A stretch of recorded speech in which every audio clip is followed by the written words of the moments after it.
I was taken aback by my mother-in-law's unexpected words. "I didn't expect you to afford such a place." "Well done, dear. We're more than happy to move in with you." My confusion deepened at her statement.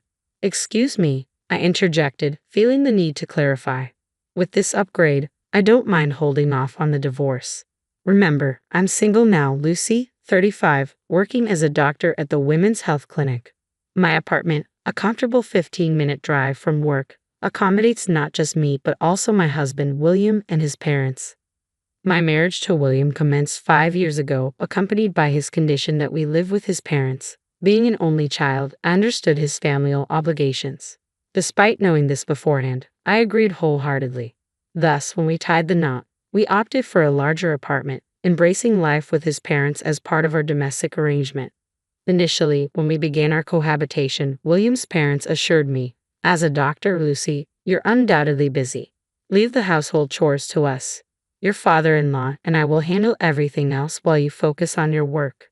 And true to their word, they diligently managed all cooking, cleaning, and domestic tasks, affording me the luxury of concentrating solely on my professional duties. I assumed William enjoyed the same privileges. However, our dynamic shifted dramatically 6 months later. Abruptly, William resigned from his job. Taken aback, I inquired, "What's prompted this decision? Why quit?" His response was startling. "I believe I've put in my fair share. I need a hiatus before embarking on a fresh start. Besides, even without my income, we won't struggle financially with yours." I countered, "But why such a significant decision without consulting me? You can't guarantee finding another job. What if something happens to me?" His reply was dismissive. "There's no need for pessimism. We have savings to fall back on." Attempting to reason, my mother-in-law intervened. "Now, Lucy, don't be too hard on him. William has toiled diligently thus far. A break is well deserved. Wouldn't you agree? You can compensate for his absence by working a bit harder." Stunned into silence, I pondered the unfairness of her suggestion. My workload was already demanding, and it seemed ludicrous to imply that I should bear the brunt of our financial responsibilities while William enjoyed a respite. After all, I too faced challenges. Upon hearing my retort, my mother-in-law's expression shifted abruptly. With raised eyebrows, she retorted, "Let me remind you, Lucy, you're not the sole one grappling with difficulties here. While you were at work, your father-in-law and I were tending to the household tasks alongside our own jobs without respite. If you insist on such talk, we'll cease our contributions to the household. From now on, you're on your own." Her words struck me dumb. With that declaration, my mother-in-law and William exited the room, heading to the living room to watch TV. Thus began my solitary struggle to juggle both household chores and my job. No one else would lift a finger to help. Takeout meals became a regular occurrence, likely to stave off hunger in their absence of cooking. However, their preferences leaned towards pricey options like sushi, leading to mounting demands for increased funds to cover food expenses. "Lucy, ensure there's enough money for our meals. Are you aiming to starve us?" they plead. Even when I urged restraint, my mother-in-law would counter, "How heartless to suggest scrimping on food when we're confined at home with no other indulgences. You're such a heartless person, neglecting your responsibilities to care for your in-laws. Perhaps divorce is the answer," he declared. Exasperated, I relented, increasing the funds allotted for food, enabling my in-laws and William to indulge in whatever culinary desires they fancied. During a brief break from work, I dashed to a nearby gas station to pick up a few essentials.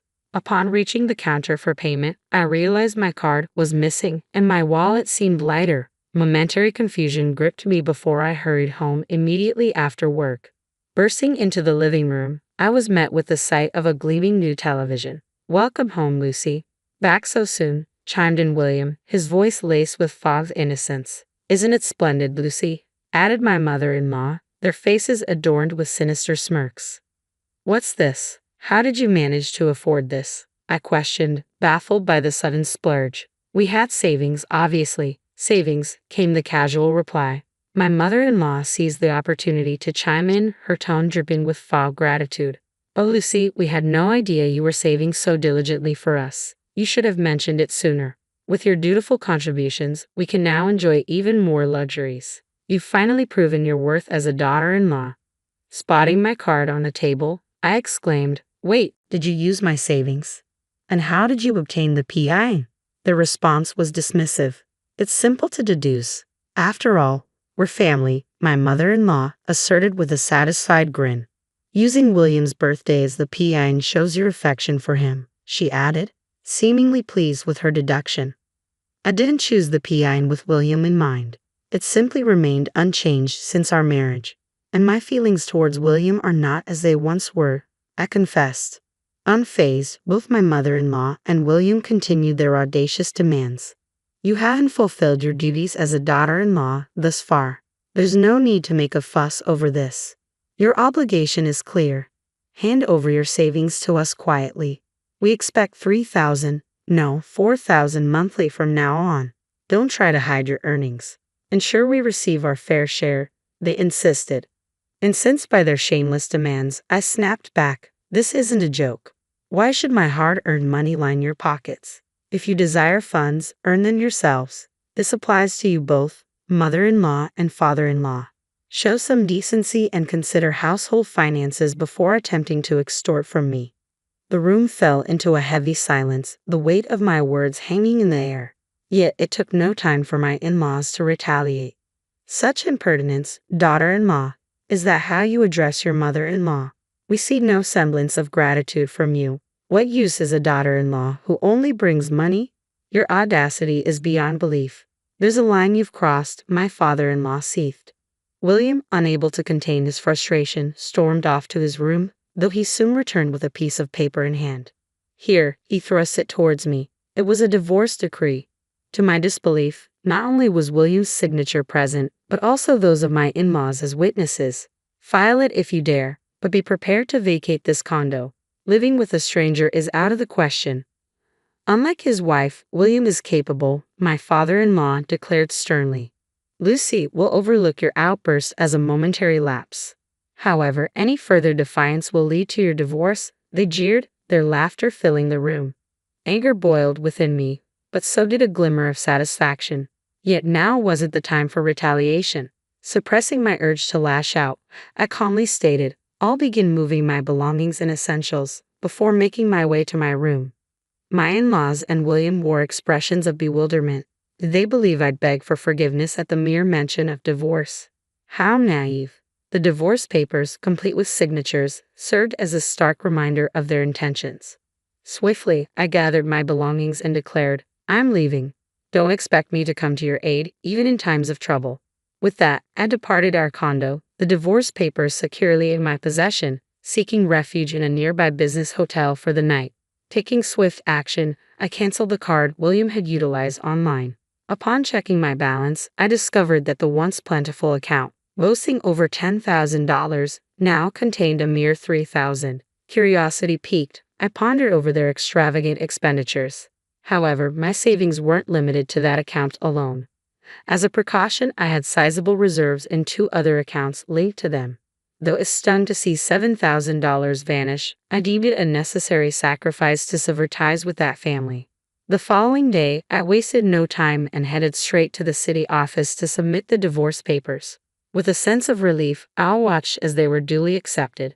To assure the finality of the matter, I double-checked my family register certificate, confirming my newfound status as a divorced individual. At last, I had severed ties with that troublesome mother-son duo. While the urge to rejoice surged within me, I remained composed, knowing there were still tasks at hand. My next stop was a real estate agency, where I attended to 2 crucial matters. Firstly, I invested in a home of my own, utilizing the savings I had diligently accrued over the years. Through this process, I came to grasp the true significance of living life on my own terms. The realization dawned upon me that freedom was a precious commodity, one that could easily be compromised. I understood the importance of seizing opportunities promptly and asserting my autonomy without hesitation. I settled into my new single-story house, reveling in its spacious living room, practical kitchen, and a coveted walk-in closet, all mine. Determined to make it truly mine, I spent the day furnishing every nook and cranny, moving in whatever I could manage. The following 3 days were a whirlwind of shopping, acquiring essentials, and indulging in the thrill of creating my sanctuary. While the expense of replacing everything was significant, I deemed it a worthy investment for a fresh start. A few days later, as I sat down to dinner around 8 p.m., the doorbell interrupted my solitude. Curious as to who could be calling at such an hour, I glanced at the intercom screen to find a familiar sight. William, my former mother-in-law, and my former father-in-law. Almost a nostalgic scene. Anticipating their arrival, I approached the door and swung it open. Before I could utter a word, William launched into a tirade. What's the idea? Disappearing without a word? It's madness. His outburst prompted his parents to intervene, urging him to calm down. William, take a breath. We agreed to discuss this calmly later, remember? His mother interjected soothingly. Exactly. Look at this place, isn't it fantastic? It's far more spacious and inviting than our cramped condo, his father added, attempting to diffuse the tension. Despite my protests, they barged into my home without hesitation. Hold on, you can't just waltz in here uninvited, I objected, but my pleas fell on deaf ears. Enough. This is as much our place as yours. What's the harm in us visiting? William retorted, brushing aside my objections. With that, they proceeded to explore my home. The furniture isn't to my taste, but I must admit, the layout is quite decent. It might even be more comfortable than our current condo, his father remarked, surveying the space. I never imagined you could afford such a place. Well done, dear. We don't mind moving in with you, my mother-in-law remarked. Excuse me, we're informing you that we've approved this condo. We'll be residing here with you. Perhaps we can overlook your past transgressions. Though your conduct as a daughter-in-law has been superb, we acknowledge your gesture in securing this residence for us. Perhaps William will find it satisfactory. I suppose I can overlook this. If we can reside here, I don't mind remaining married to you, she continued. Excuse me, who's the wife and who's not getting divorced? I interjected, confused by their assertions. The room fell silent as the three exchanged puzzled glances. I'm not married, you know. I'm single, I clarified. Rather than showing astonishment, they seemed unable to comprehend my words. What nonsense are you spouting?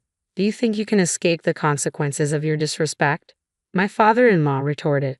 In response, I thrust the divorce certificate into William's stunned face, causing a visible shift in their demeanor. Lucy, how dare you take such action without consulting us? Do you expect forgiveness? My mother-in-law demanded. Yes, I do. After all, you provided it to me for that purpose, didn't you? I replied calmly. Lucy, how dare you take such action without consulting us? Do you expect forgiveness? She repeated, her tone growing more agitated. Forgiveness. Your names were clearly stated on the divorce notice, weren't they? Including your names implies a decision was made, doesn't it? You were the ones who initiated the divorce papers, weren't you? William explicitly instructed me to file them if possible, so I did. What's the issue? Upon my firm stance, the three fell silent, their faces flushed with embarrassment. Undeterred, I decided to push the matter further. Let's not forget, you're the ones who kicked me out. It appears you've conveniently overlooked the fact that the condo you currently inhabit is registered under my name. Now that we're estranged, I see no reason to uphold that agreement. Hence, I've terminated it. If you fail to vacate within a week, I'll have you forcibly removed from the premises, I declared. Their expressions quickly shifted from anger to shock, their faces draining of color. With determination, I executed my final move. Dialing a number on my phone, I addressed the receiver. Hello. I regret to inform you that there are trespassers in my home. Yes, 3 individuals who have forcefully entered my property. Please dispatch assistance immediately. The address is. I had summoned the police. As their protests rang in my ears, I remained resolute. Don't assume you can escape consequences. One of them exclaimed. What kind of daughter-in-law are you? It's appalling to involve the authorities in family matters. Remember this. Another added, their words a futile attempt to deflect accountability. With their parting remarks echoing in the air, each swiftly departed from my home. As I had repeatedly stated, I was indeed single. Finally, my battle had drawn to a close. I had braced myself for potential retaliation, expecting them to target me at the hospital where I worked. Surprisingly, they never materialized. Stubbornly, they remained in the apartment even after the expiration of the week-long eviction notice.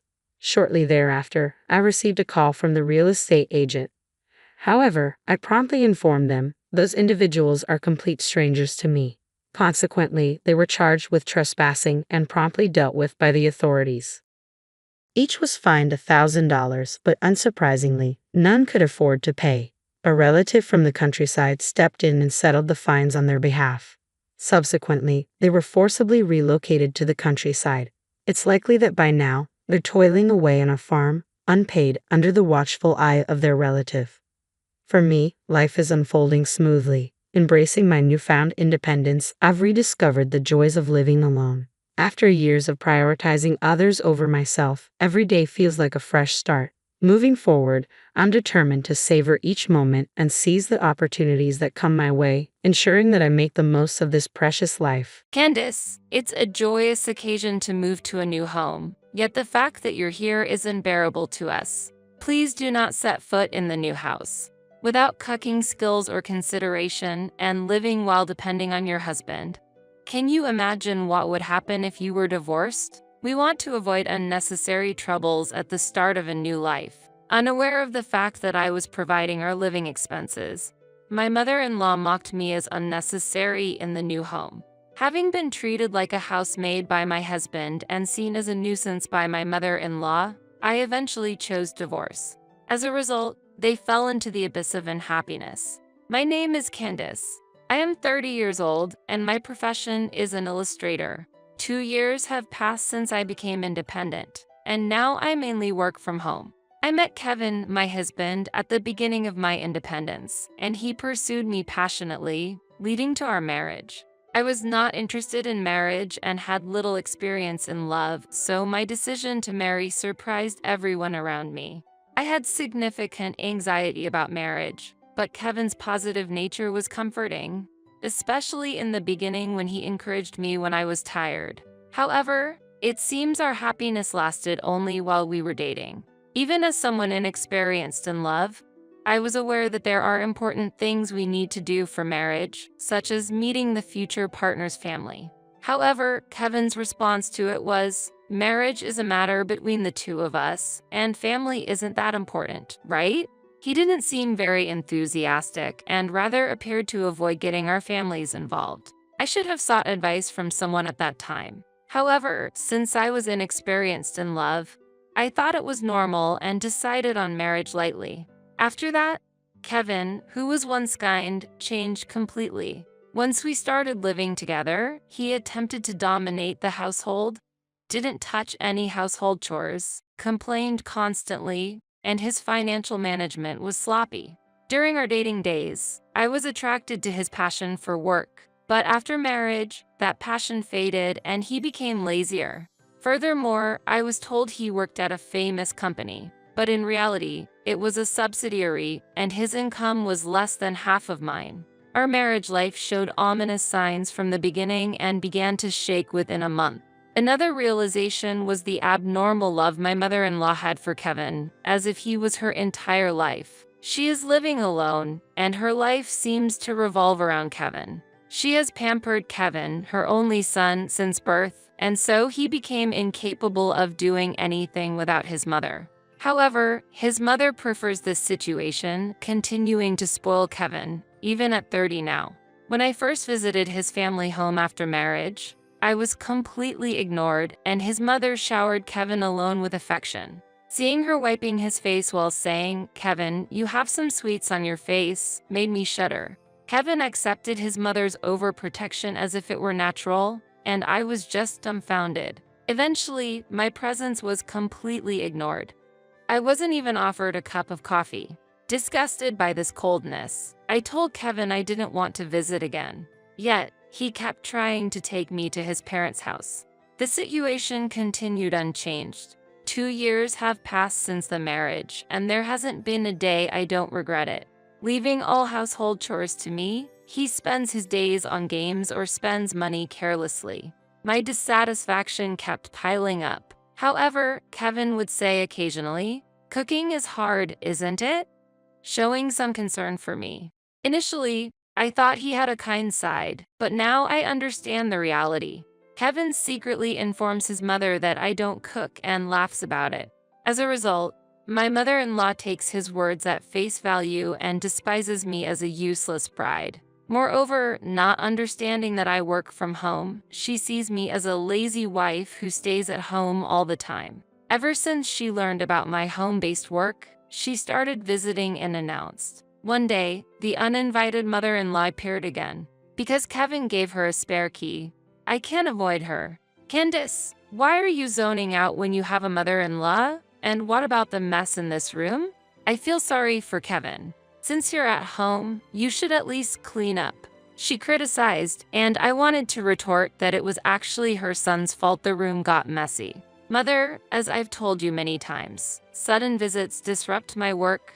I informed her and returned to my work, but the complaints continued unabated from behind. What a cold wife you are. What work? Is it all lies? You want to exclude me, so you resort to such fabrications. Kevin is being deceived by this terrible woman. How pitiful. The real victim here is me. You know nothing. I whispered quietly in a voice that wouldn't reach my mother-in-law. Eventually, my mother-in-law finished her lunch and even packed dinner in a food container to take home. As expected, she left without a word of thanks, never short of complaints about the meal. Hey, can you please get the spare key back from your mother? Even when I tell Kevin that her visits interfere with my work, he doesn't listen. She's lonely, so give her some attention. She's like a mother to you, isn't she? Kevin seems to take his mother's side. Even so, I have work too. Meals that I could quickly prepare alone become an ordeal when she's around. Well, your job is just drawing, right? You're doing it at home, so it shouldn't be tiring. What? Are you trying to make it seem harder than it is? Kevin belittles and insults my work. How can you say that? Wow, scary. Why are you getting so heated? There's no need to get angry when faced with the truth. Working means going to a workplace, like I do, supporting the household, handling all the chores, and dealing with my mother-in-law as well. I was exhausted from not being able to focus on my work. I started to question if Kevin's presence was necessary at all. Being alone would be so much easier. He was clearly becoming an obstacle for me. Lately, I couldn't shake off the idea of divorce, and just imagining it excited me. Thinking about life after leaving Kevin and his mother. Where should I live? Then, a great idea struck me. That's it. Maybe buying a slightly larger apartment with a workspace is a good choice. My imagination kept expanding. Fantasizing about this became my greatest joy and mental support at that time. However, perhaps because I was so caught up in thinking about the apartment, I made a significant mistake. What's this brochure? Kevin found the apartment brochure I had requested. Oh, that. I was just looking at it for a distraction. I tried to explain, but Kevin didn't seem to be listening and suddenly became excited. Wow, are we moving? That's amazing. This apartment is really fantastic. Kevin, thrilled, assumed he would be living there too. I panicked, thinking my consideration of divorce had been exposed, but I was grateful for Kevin's obliviousness. I was worried for a moment, but my desire for a larger space worked out, and his suspicion was averted. Kevin is simple-minded and acts impulsively, so he immediately signed a contract for the apartment he liked in the brochure. Having already decided on divorce in my heart, I maneuvered to have the mortgage in Kevin's name. Wait, I wasn't planning on buying it. The mortgage should be in your name, right? What, you want me to pay? Suddenly, Kevin's mood soured.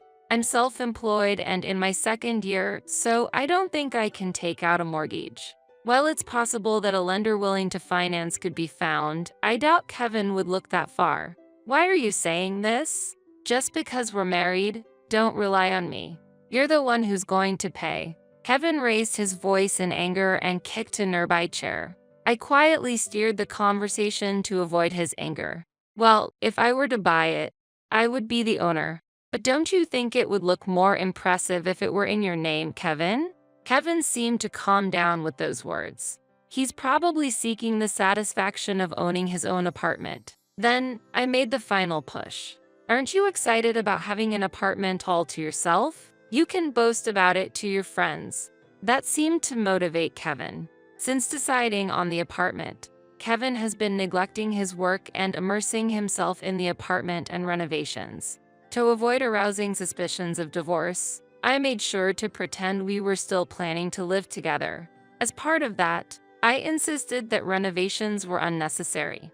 He wouldn't guess that I was considering divorce if I was worried about the renovation costs. Kevin, the cost will skyrocket if we add renovations. How about we skip the renovations? Don't ruin the fun, just handle the payments quietly. Over these 2 years, I've come to understand his personality well. If I say this, he'll insist on the renovations even more. Also, I want a room for my hobbies. If you want to work, why not do it in the living room? Kevin, as always, made self-centered suggestions. Just so you know, I won't be spending a dime. You can cover it with your earnings, right? Kevin infuriated me without feeling any responsibility. Be more realistic. Stop imposing financial burdens on me. Working in the living room is impossible. Who are you talking to like that? Just follow my orders quietly. Can't you even respect your husband, you incompetent wife? I won't hesitate to divorce you. Kevin thought he was bringing up something disadvantageous for me, but if it happens, it would actually be favorable for me. So, I took out the divorce papers I've kept for a long time. Fine, let's divorce. Sign here. I doubt you have the courage, though. I provoked him. What, are you mocking me? I'm done with a woman like you. Saying so, Kevin angrily signed and threw the divorce papers. His anger didn't subside as he left the room. After a while, Kevin seemed normal again, and I was surprised, but I kept quiet and immersed myself in my daily routine. I was satisfied with the current situation. As the move's preparations neared their end, Kevin left the packing to his mother and Aita passed the time. Then, the moving day arrived. Kevin headed to the new place first, leaving the final room arrangements to me and my mother-in-law. Candace, it's a joyous occasion to move to a new home, yet the fact that you're here is unbearable to us. Please do not set foot in the new house. Without cooking skills or consideration and living while depending on your husband. Can you imagine what would happen if you were divorced? We want to avoid unnecessary troubles at the start of a new life. Suddenly, my mother-in-law started this conversation and I got confused. Do you understand? Only I can live with my son. We don't need an incompetent wife like you. Can't you just leave him? Why did he marry such an unremarkable woman like you? She continued her tirade without stopping. What cohabitation are you talking about? Kevin never mentioned this, nor did he consult me. It's unbelievable he would hide such a crucial decision. He was truly a useless husband. Well, I'm surprised. Didn't you know? Kevin was concerned about me living alone and suggested we live together. How kind-hearted my son is. While I was stunned by the sudden announcement, I didn't respond to her joy. How much easier it would be without someone like you who can't even cook properly and continues to depend on Kevin. Don't resent the hardships after the divorce. We don't need extra baggage in our new life. I almost smiled, but I suppressed it. That was close. Holding the divorce papers Kevin signed during a previous argument, I decide to pack my things and leave. I understand. I'll leave. My mother-in-law was momentarily surprised by my quick agreement, but was inwardly pleased to see the nuisance gone. If you understand, that's good. Don't show your face here again. Don't come crawling back in a pathetic state when you're out of money. I replied, I understand, and left the room, leaving my mother-in-law behind. Her mocking laughter echoed behind me, but I no longer cared. I received a call from Kevin right after I had submitted the divorce papers and arrived at my new apartment, which I had contracted just for myself. Why? Why is only Mom here? Hurry up and get the room ready. His shouting voice filled the room, even though he was not on speakerphone. Actually, your mother suggested I divorce you. So, I submitted the divorce papers you signed. We're no longer related. Please, don't contact me anymore. What are you talking about? Without you, what will happen to the apartment payments and living expenses? My ex-husband yelled in anger. What? What are you saying? Aren't you responsible for the payments? I could hear my mother-in-law's voice, shaken. She must have been under the impression that her son earned a high income. Kevin, directing his anger at his mother, blamed her. Shut up. This is your fault. But the fundamental issue was Kevin himself. I'm sorry. I didn't want to get divorced. I'll have Mom leave here, so please, let's cancel the divorce. Kevin, cornered, was cheery on the other end of the phone. For a long time, I've been nothing more to you than a wallet that does housework, right?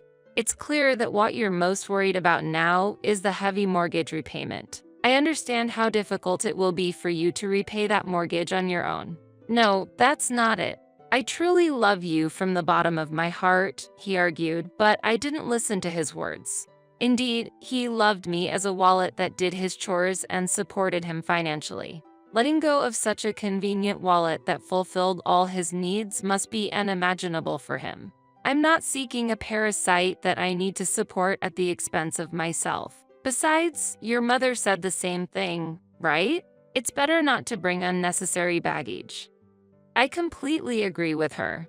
A parasite? How can you say that? You can't just say anything you want.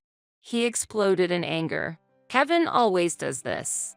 Whenever something doesn't go his way, his emotions burst out. At the start of my new life, I don't need you on my path forward. You are just a burden in my life now. The thought of our relationship ending and starting anew clears my heart. What? Don't say that. I too want to be done with someone like you and feel refreshed. Don't come crying back to me. Don't contact me ever again. He shouted. Understood. I gladly accept. Oh, my true feelings slipped out, I murmured. I couldn't hide my feelings anymore. Of course, I can pay the mortgage and living expenses on my own. But in your case, with limited income, you will struggle every day with living expenses and mortgage repayments. We are now strangers. Whatever happens to you is none of my concern. Face those difficulties with your beloved mother. Let's keep our promise and never contact each other again. Kevin seemed to wake up after my firm statement. No, that's not what I wanted to say. He tried to argue, but I ignored his words and ended the call. I immediately blocked any further calls.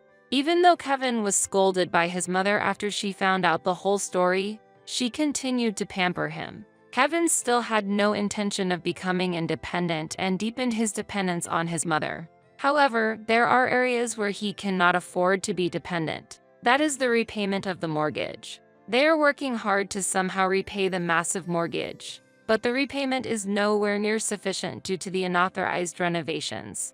After a day's work, more work awaits them, and they return to the apartment only for sleep. It's incomprehensible what the purpose of buying the apartment was, and their lifestyle is baffling. Just thinking about the amount to be paid instills fear. Kevin, perhaps seeking help, visited the previous apartment several times but ended up disappointed for not being able to find me. I'm really glad I got divorced. I absolutely wanted to avoid those impossible mortgage repayments. By setting up a workspace in my new home, my concentration has improved, and my work performance has significantly increased. Getting rid of unnecessary baggage was the right decision. Since the divorce, I've been free from unnecessary stress, work is going well, and I am enjoying comfortable days.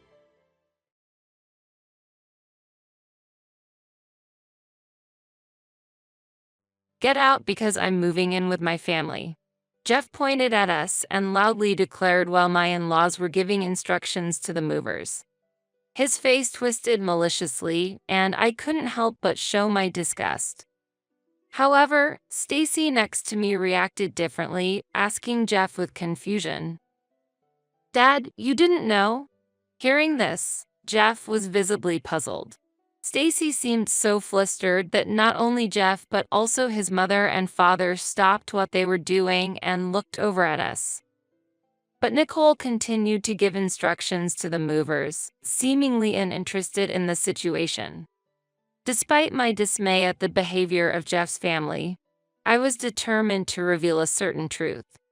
My name is Dina Anderson, a 46-year-old remote worker. I have a husband and a daughter, leading a typical life. After several dates, Jeff proposed to me 3 years into our relationship. Having a frequently ill mother, I wanted to marry as soon as possible to give her peace of mind, so I accepted Jeff's proposal. Sometime after our marriage, I found out I was pregnant. Jeff was truly happy, eagerly looking forward to seeing our child. When our daughter Stacy was born, Jeff took an active role in parenting, and I lived happily. However, I had some worries. The biggest concern was about my mother. Her health improved upon seeing her grandchild, despite being almost bedridden before, and she visited us often. Initially, she visited frequently, but as Stacy entered middle school, my mother's health visibly declined. I quit my job to be available for my mother, choosing remote work.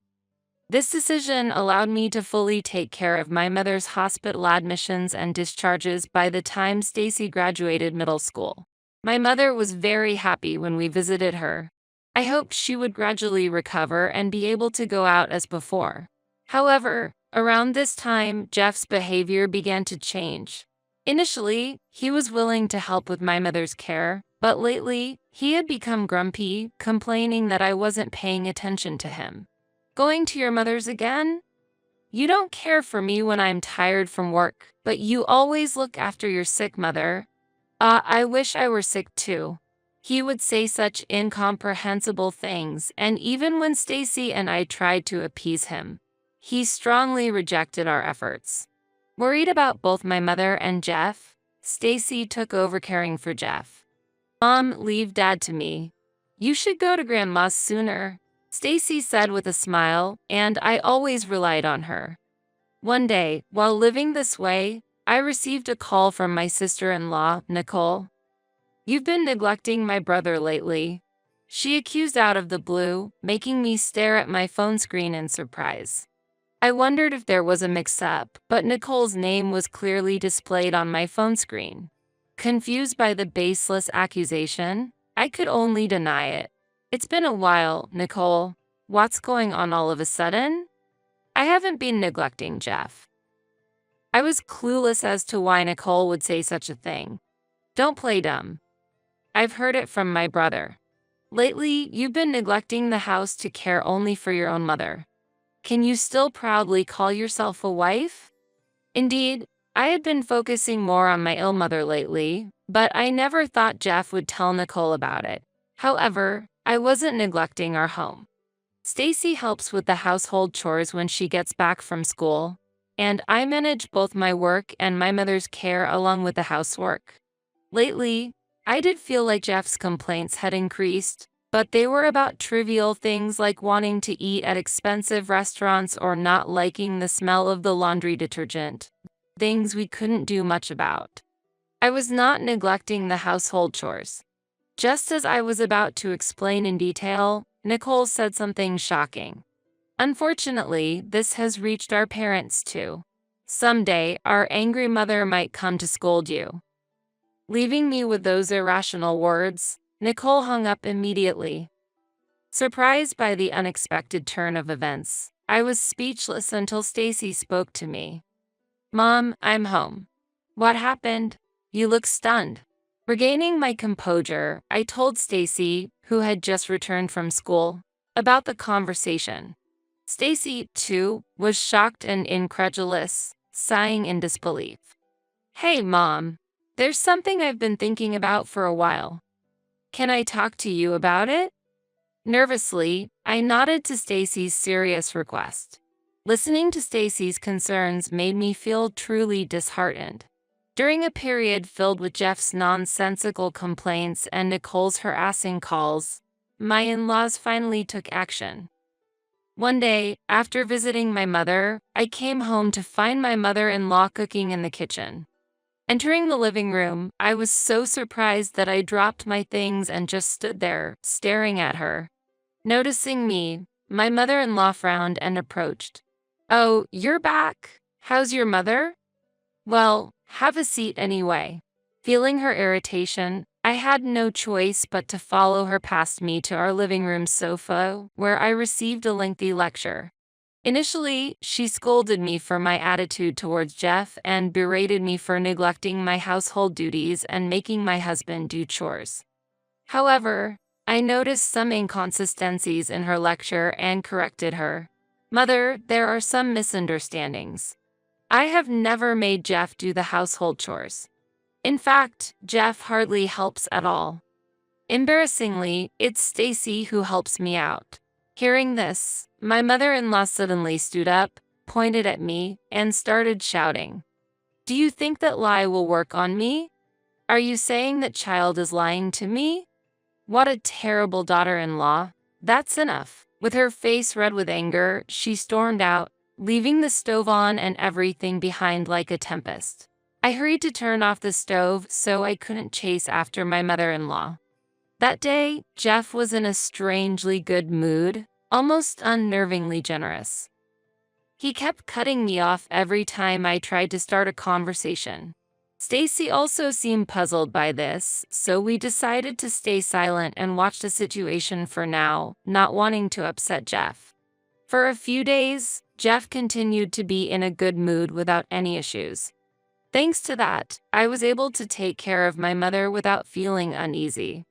However, a few days later, my mother quietly passed away. Stacy and I, though engulfed in sadness, managed to get through the funeral and decided to spend some time sorting through my mother's belongings at her house. I had wanted Jeff to help, but mentioning it made him sullen for the first time in a while.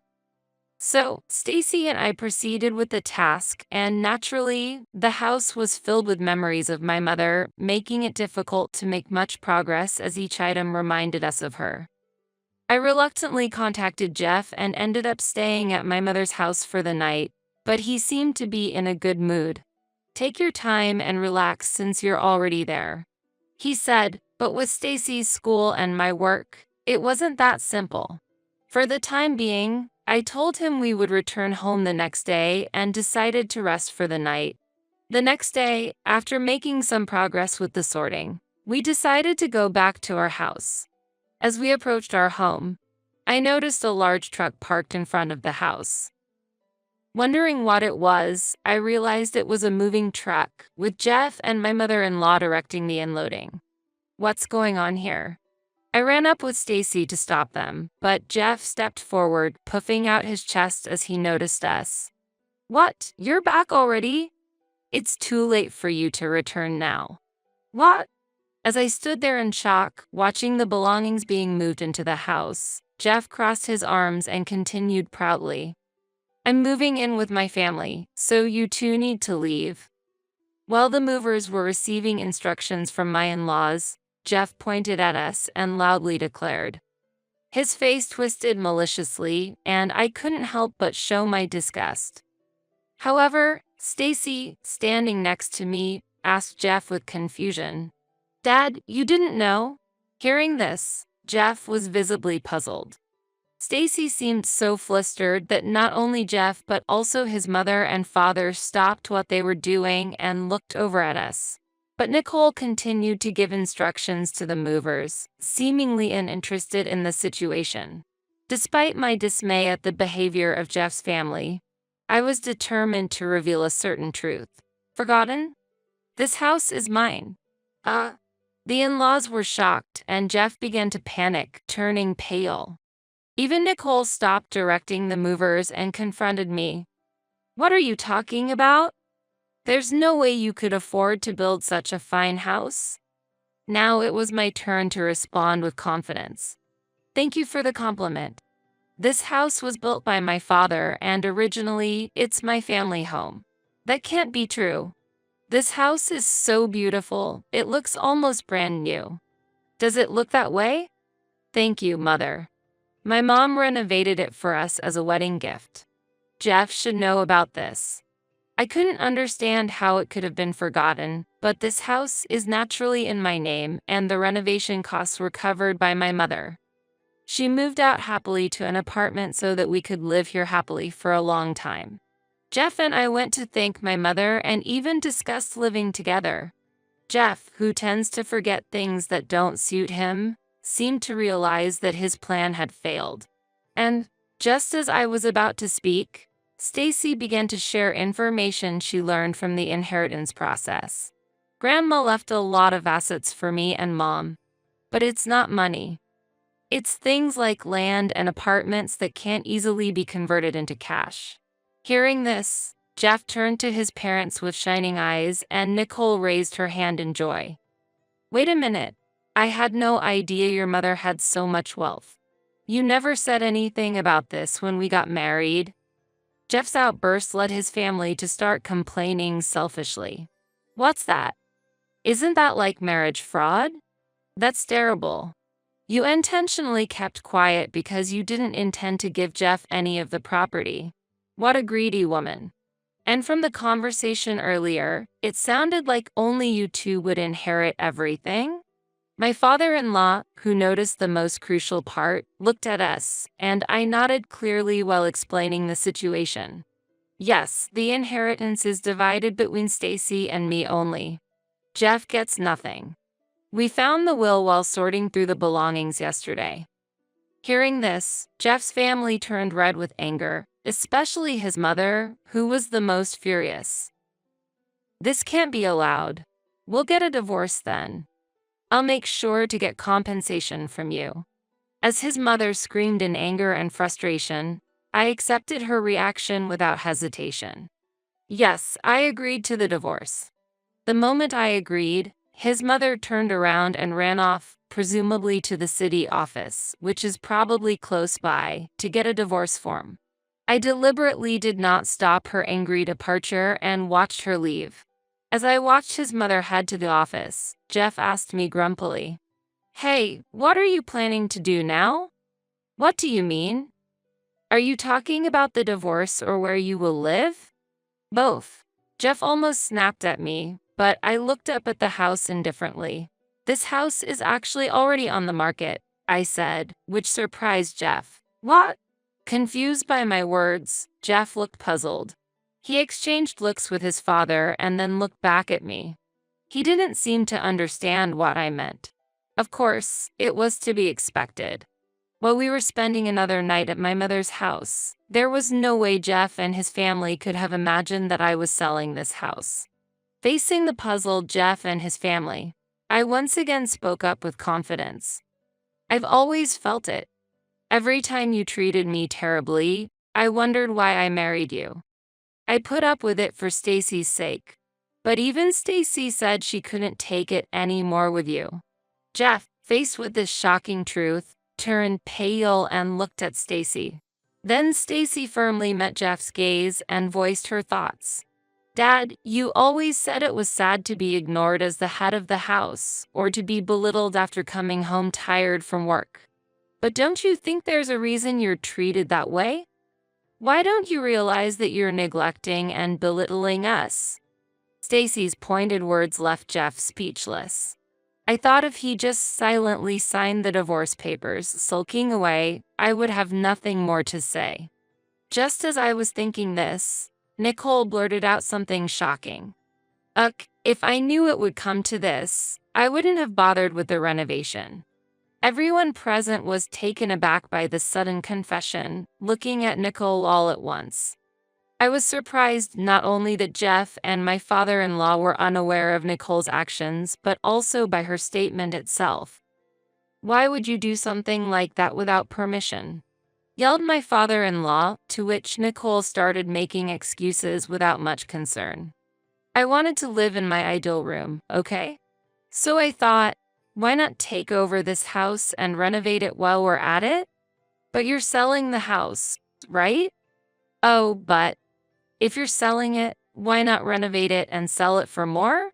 Nicole's nonchalant and cheery demeanor as she said this made Stacy and me sigh. Not only were we dismayed, but Jeff and my father-in-law felt the same, with Jeff clenching his fists in suppressed anger. Finally, unable to tolerate Nicole's recklessness, he began to yell, "Hey, Cess, even if it's going to be sold or become ours, you should have told us first. We were preparing to move. Where were we supposed to live during the renovation?" Though his preamble was a bit off, his point was valid, leaving Nicole surprised. "Oh, really?" As Nicole responded, Jeff was about to yell again when we saw my mother-in-law running towards us from a distance. It seemed she had brought the divorce papers. "I got it, the divorce papers. Now, sign it right here." Despite being out of breath and excited, my mother-in-law, who was handing me the divorce papers, was unaware of the commotion that had just occurred. But that didn't matter to me. I took the divorce papers from her and handed them to Jeff. "You write it. After all the times you've belittled me, you agree to our divorce, right?" "No way. Jeff immediately refused, possibly because he knew about my mother's inheritance. However, I couldn't tolerate Jeff's behavior and his family's strange antics any longer. So, I provoked him, aiming to get him to write the divorce papers. Changing your tune so suddenly? I guess you've been in a good mood lately because you were thinking of taking over my house, right? Too bad. Even without my mother's inheritance, I had no intention of handing over this house, and it's already planned to be sold. Either way, you'll end up homeless. At my words, Jeff looked bitterly at the divorce papers.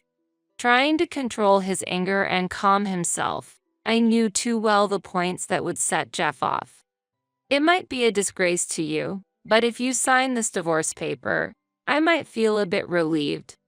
I figured that by demanding from a position of superiority, Jeff would easily be swayed to do as I wished, given his condescending view of me.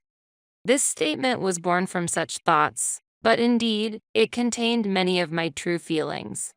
As expected, Jeff's face turned red with anger, and he snatched the divorce papers from my hand, starting to write immediately. "If you insist so much, I'll give you your divorce." I felt a sense of relief at Jeff's hasty action. I had worried that he might reconsider and calm down, but Jeff was simple after all. After receiving the half-completed divorce papers, I filled in my part to prevent any further unexpected events and completed it. I then entrusted the finished divorce papers to Stacy and turned back to Jeff's family. All that's left is to submit this to the city office. So take all the stuff you brought in with you. Wait a minute, are you serious? You said you'd feel relieved if Jeff signed the divorce papers. That's correct, but I never said I'd agree to the move. What about the renovation? What renovation?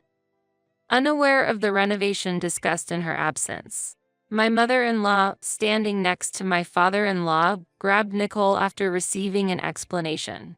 A big argument started, and while my father-in-law and Jeff tried to intervene, I attempted to leave with Stacy. However, Jeff and Nicole, determined not to let us escape, grabbed at us, but the movers, who had been watching the situation with dismay, stepped in to mediate. Amid the chaos, we heard the sound of police sirens. Protected by the movers, I looked around and noticed neighbors gathered, drawn by the noise. Seeing a police car approaching with its red lights flashing, someone from the neighborhood must have called them, and we felt relieved. But that relief was short-lived as Jeff's entire family seemed about to attack us. Just in time, the police intervened and we were safe. Despite being stopped by the police, Jeff's family's commotion didn't cease, and another officer had to escort us into a police car to calm the situation. Nicole, mistaking our being escorted for an arrest, attempted to throw belongings into the house and was naturally stopped by the police, with additional support arriving to finally quell the disturbance. As Jeff's family began to calm down, the police asked us to accompany them for questioning, leading to further troubles when either Jeff, Nicole, or both acted against the officers. They were arrested for obstructing official duties and taken away in police cars that had arrived for backup. Jeff's parents were also scolded by the police and taken to the station for questioning. We watched the entire ordeal from the police car, where we gave a brief statement. Eventually, Jeff and I officially divorced. The divorce, initially resisted by Jeff even after signing the papers, was prolonged, but thanks to a lawyer, we were able to finalize it smoothly. Soon after, my house found a buyer and I was able to secure the money from the sale. Nicole was pushing for a renovation, but the house had already been renovated when my mother passed it down to me, so a buyer quickly appeared. Afterward, my in-laws were not prosecuted, but they cannot return to the house I inherited, and they had sold their own house expecting to move into mine, leaving them without a place to live. Furthermore, due to the commotion, they have become outcasts in the community, struggling to find a place to belong. It's inevitable given the extent of the uproar they caused.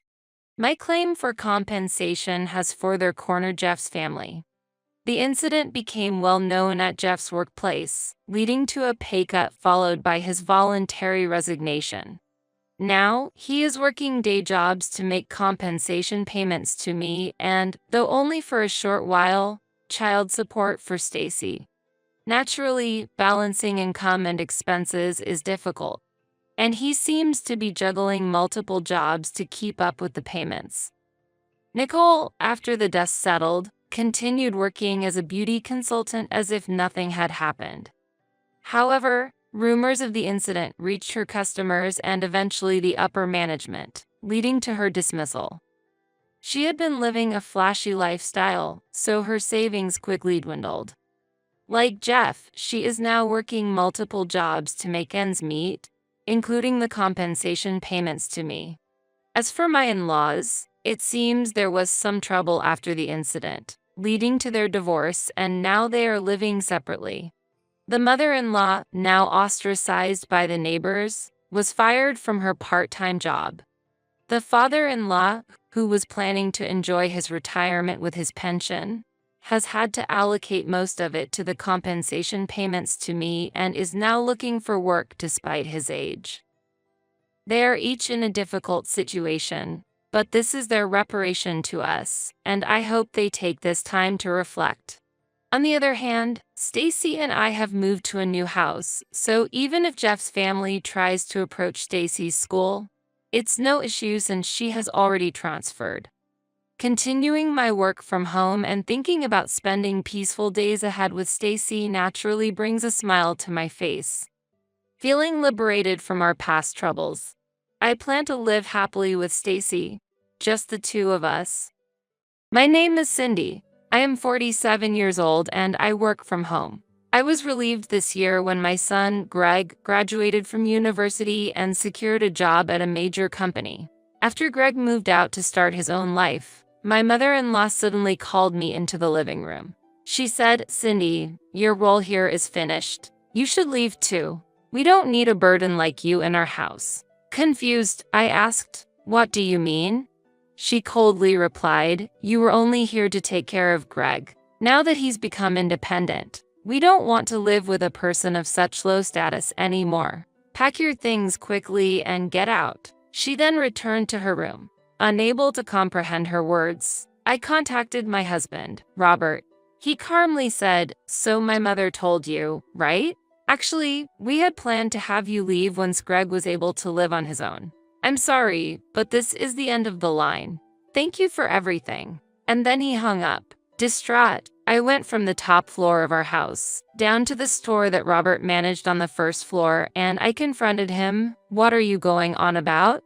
This is no joke." My voice echoed angrily through the store. Though there were no customers, the staff looked at me in shock. Robert came from the back and hurriedly took me to the back room, saying, "What are you doing? Stop this disgraceful behavior." He always liked flashy things and hated ordinary life, just like his parents. Trying to calm me, he said, "Cindy, you and I belong to different worlds. I thought you understood. Now that Greg is gone, we don't need you anymore. It's better for you to leave. Our lives are fundamentally different." I replied, "You may come from an upper-class background, but how can you treat your wife as disposable just because your child is now independent? That's not right as a human being.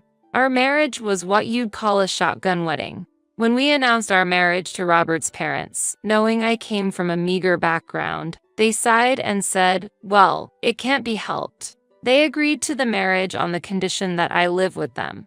I moved in with them, feeling anxious, but afraid of being abandoned while pregnant. Their penthouse apartment had many rooms and a beautiful view from the balcony.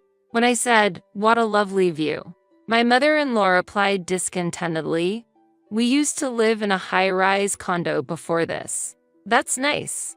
The view must have been lovely there too." "Yes, but now it's overrun with nouveau rich celebrities," she said, expressing her dissatisfaction.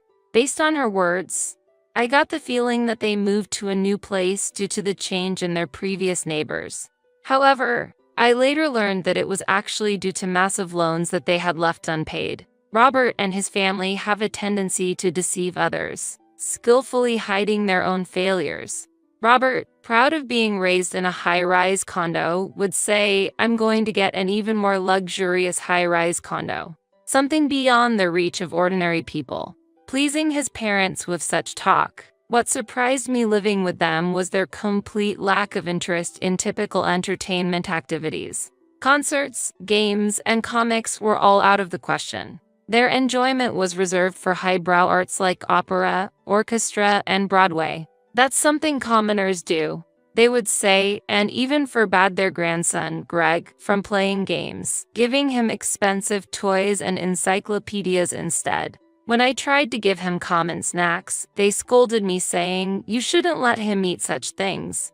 As for their livelihood, they mainly relied on managing the wealth inherited from relatives, not really running any business themselves. This wealth was gradually shrinking due to the economic slump, and when Robert and I got married, their expenses had already exceeded their income, resulting in continuous debt. Robert did manage a shop, but it was a self-indulgent store that catered to his tastes, with very little actual revenue. When I started living with my mother-in-law and took over the household finances, I realized the difficult situation I had found myself in. My mother-in-law had no understanding of managing money.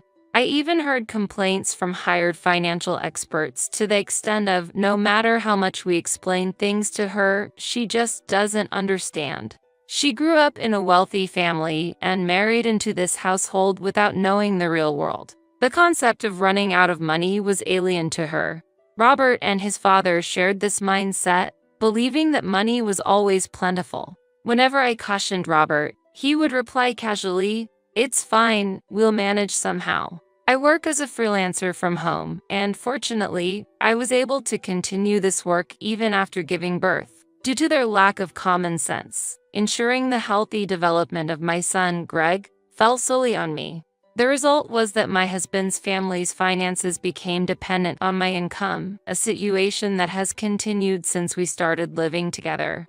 I had a strong desire to perfectly manage the household chores for the sake of my son, Greg, and despite my busy work schedule, I always made sure to complete them. Even if it meant working through the night, it was due to this that they were unaware that I was really working. His parents were under the misconception that Robert was financially comfortable, while he believed his parents were supporting the household. Thus, my mother-in-law left all the housework to me and indulged in a luxurious lifestyle, spending her days at the theater or shopping and enjoying dinner shows at night. Seeing me working at the house without makeup, she would sarcastically comment, "Shouldn't you pay a little more attention to your appearance?" It's unbelievable for a woman. When Robert's affair came to light a few years ago, she blatantly defended him, saying, "With a wife like that, no wonder he had an affair." Robert, feeling validated by his mother's support, arrogantly agreed, "Right?" and never apologized to me. My deep love for my son was the reason I endured this harsh treatment. As someone who grew up in an orphanage, I yearned to provide him with a warm home with parents, something I had always dreamed of as a child. I never imagined that my husband and mother-in-law had planned to kick me out once my son became an adult. With Greg becoming independent, however, I partially fulfilled my wish to give him a family of his own.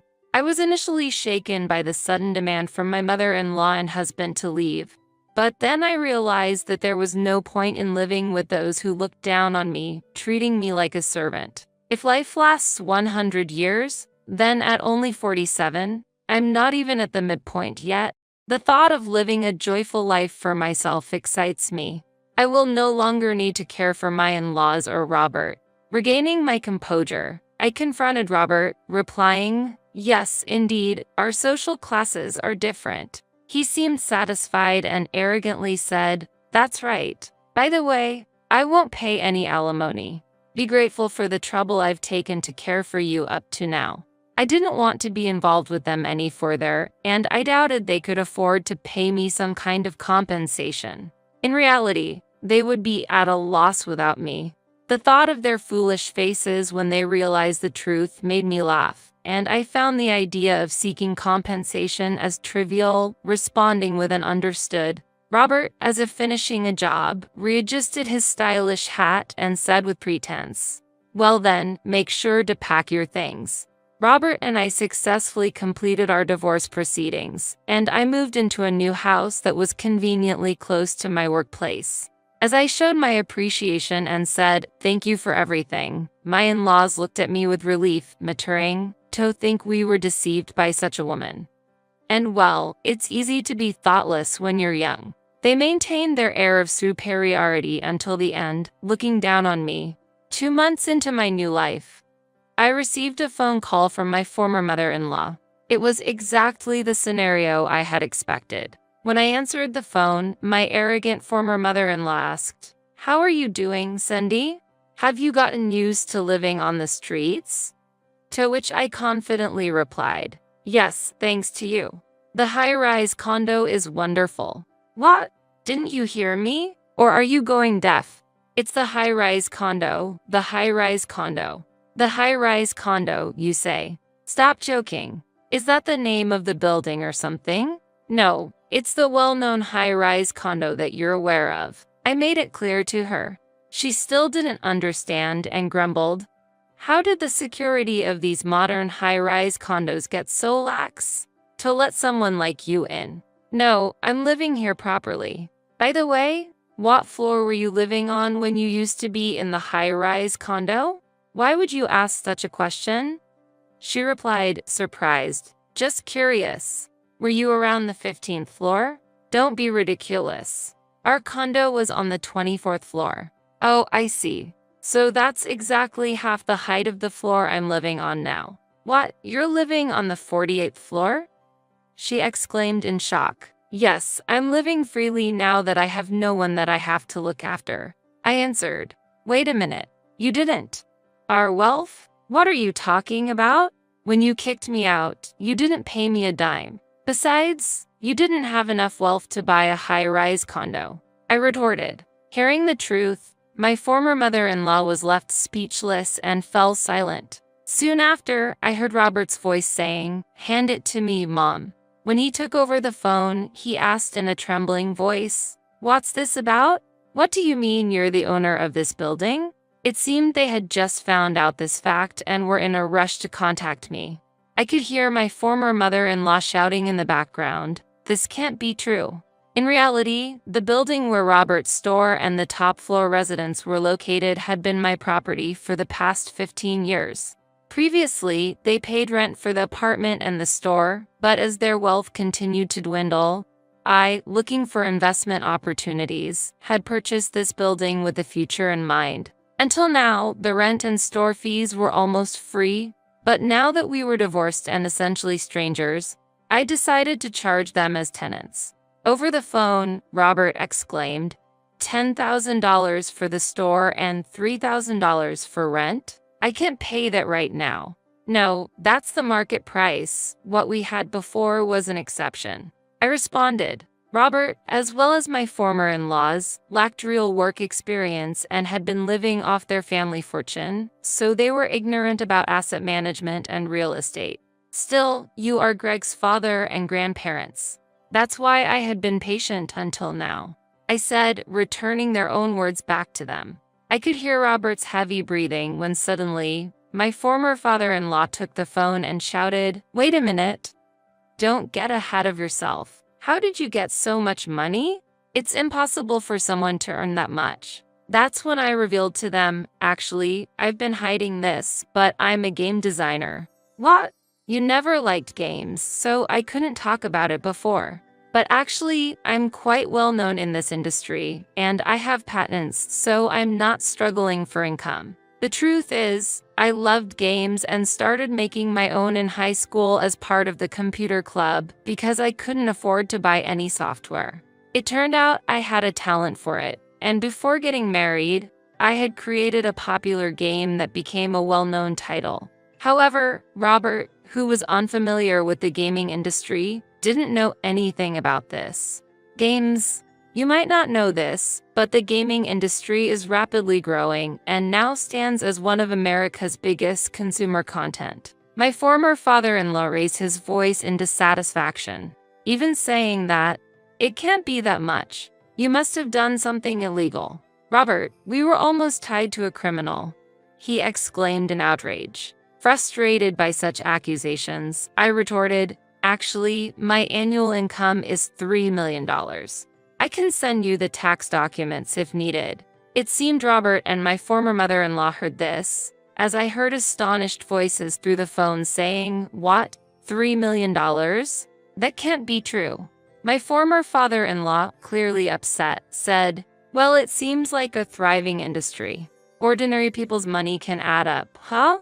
To which I replied with a smile, "Yes, we cater to the global market, providing the best entertainment to people all over the world." In the background, I could hear Robert and my former mother-in-law arguing. "Robert, how could you not know this?" "Well, she never said anything." "Dad, hand me the phone." As my former father-in-law passed the phone, I could hear him arguing with my former mother-in-law. "Who kicked her out?" "It was you, wasn't it? Why did you do that? Are you saying it's my fault? You looked down on her too, didn't you?" Then Robert, after coughing, brazenly suggested, "Hey Cindy, let's start over. I can't think of anyone but you." I immediately replied, "There's no way that's happening," and hung up the phone. Afterward, I received numerous calls from my former in-laws, but I ignored all of them. I saved screenshots of the call history as evidence of their harassing behavior. Apparently, they had figured out where I lived and were waiting outside my high-rise condo. In the cold, as soon as they saw me, they approached me with flattery. "Cindy, long time no see.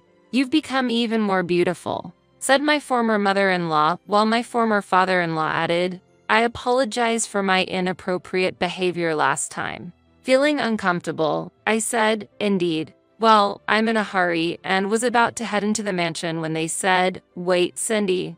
There seems to have been some misunderstandings, but we need you. We've been thinking about things deeply. And so, thinking of Greg, could we possibly get you to start over with Robert?" They said, feigning repentance. "Didn't you hear? Greg has decided to take my surname. He doesn't want to be associated with your family line." "What, really?" they exclaimed in shock. "For Greg to feel that way about us?" My in-laws said sadly, "A child can't feel good about grandparents and a father who disrespect the child's mother." I said, trying to suppress my laughter. "Greg knew about my job and has now joined a famous gaming company. Robert and my former in-laws had heard about where Greg works, but they weren't familiar with the gaming industry and thought it was just some foreign company. Since he was young, Greg had been forbidden to play games, but he secretly enjoyed playing them in my room and became deeply engrossed." Dejected to having lost their heir, the concierge of the high-rise condo noticed and approached my former in-laws, asking with suspicion, "Is there a problem here?" They left in a fluster. To avoid any further harassment, I had a lawyer compile a report with the call records and recent visits. I sent this to them with a warning letter stating, "I will report any further stalking to the police." Caring deeply about their public image, they chose not to show up again. According to real estate agents, they tried selling their furniture and other expensive items, but ultimately couldn't afford their rent. As a result, they had to move into a small one-room apartment without a bath, and that's with a waived security deposit and no required key money.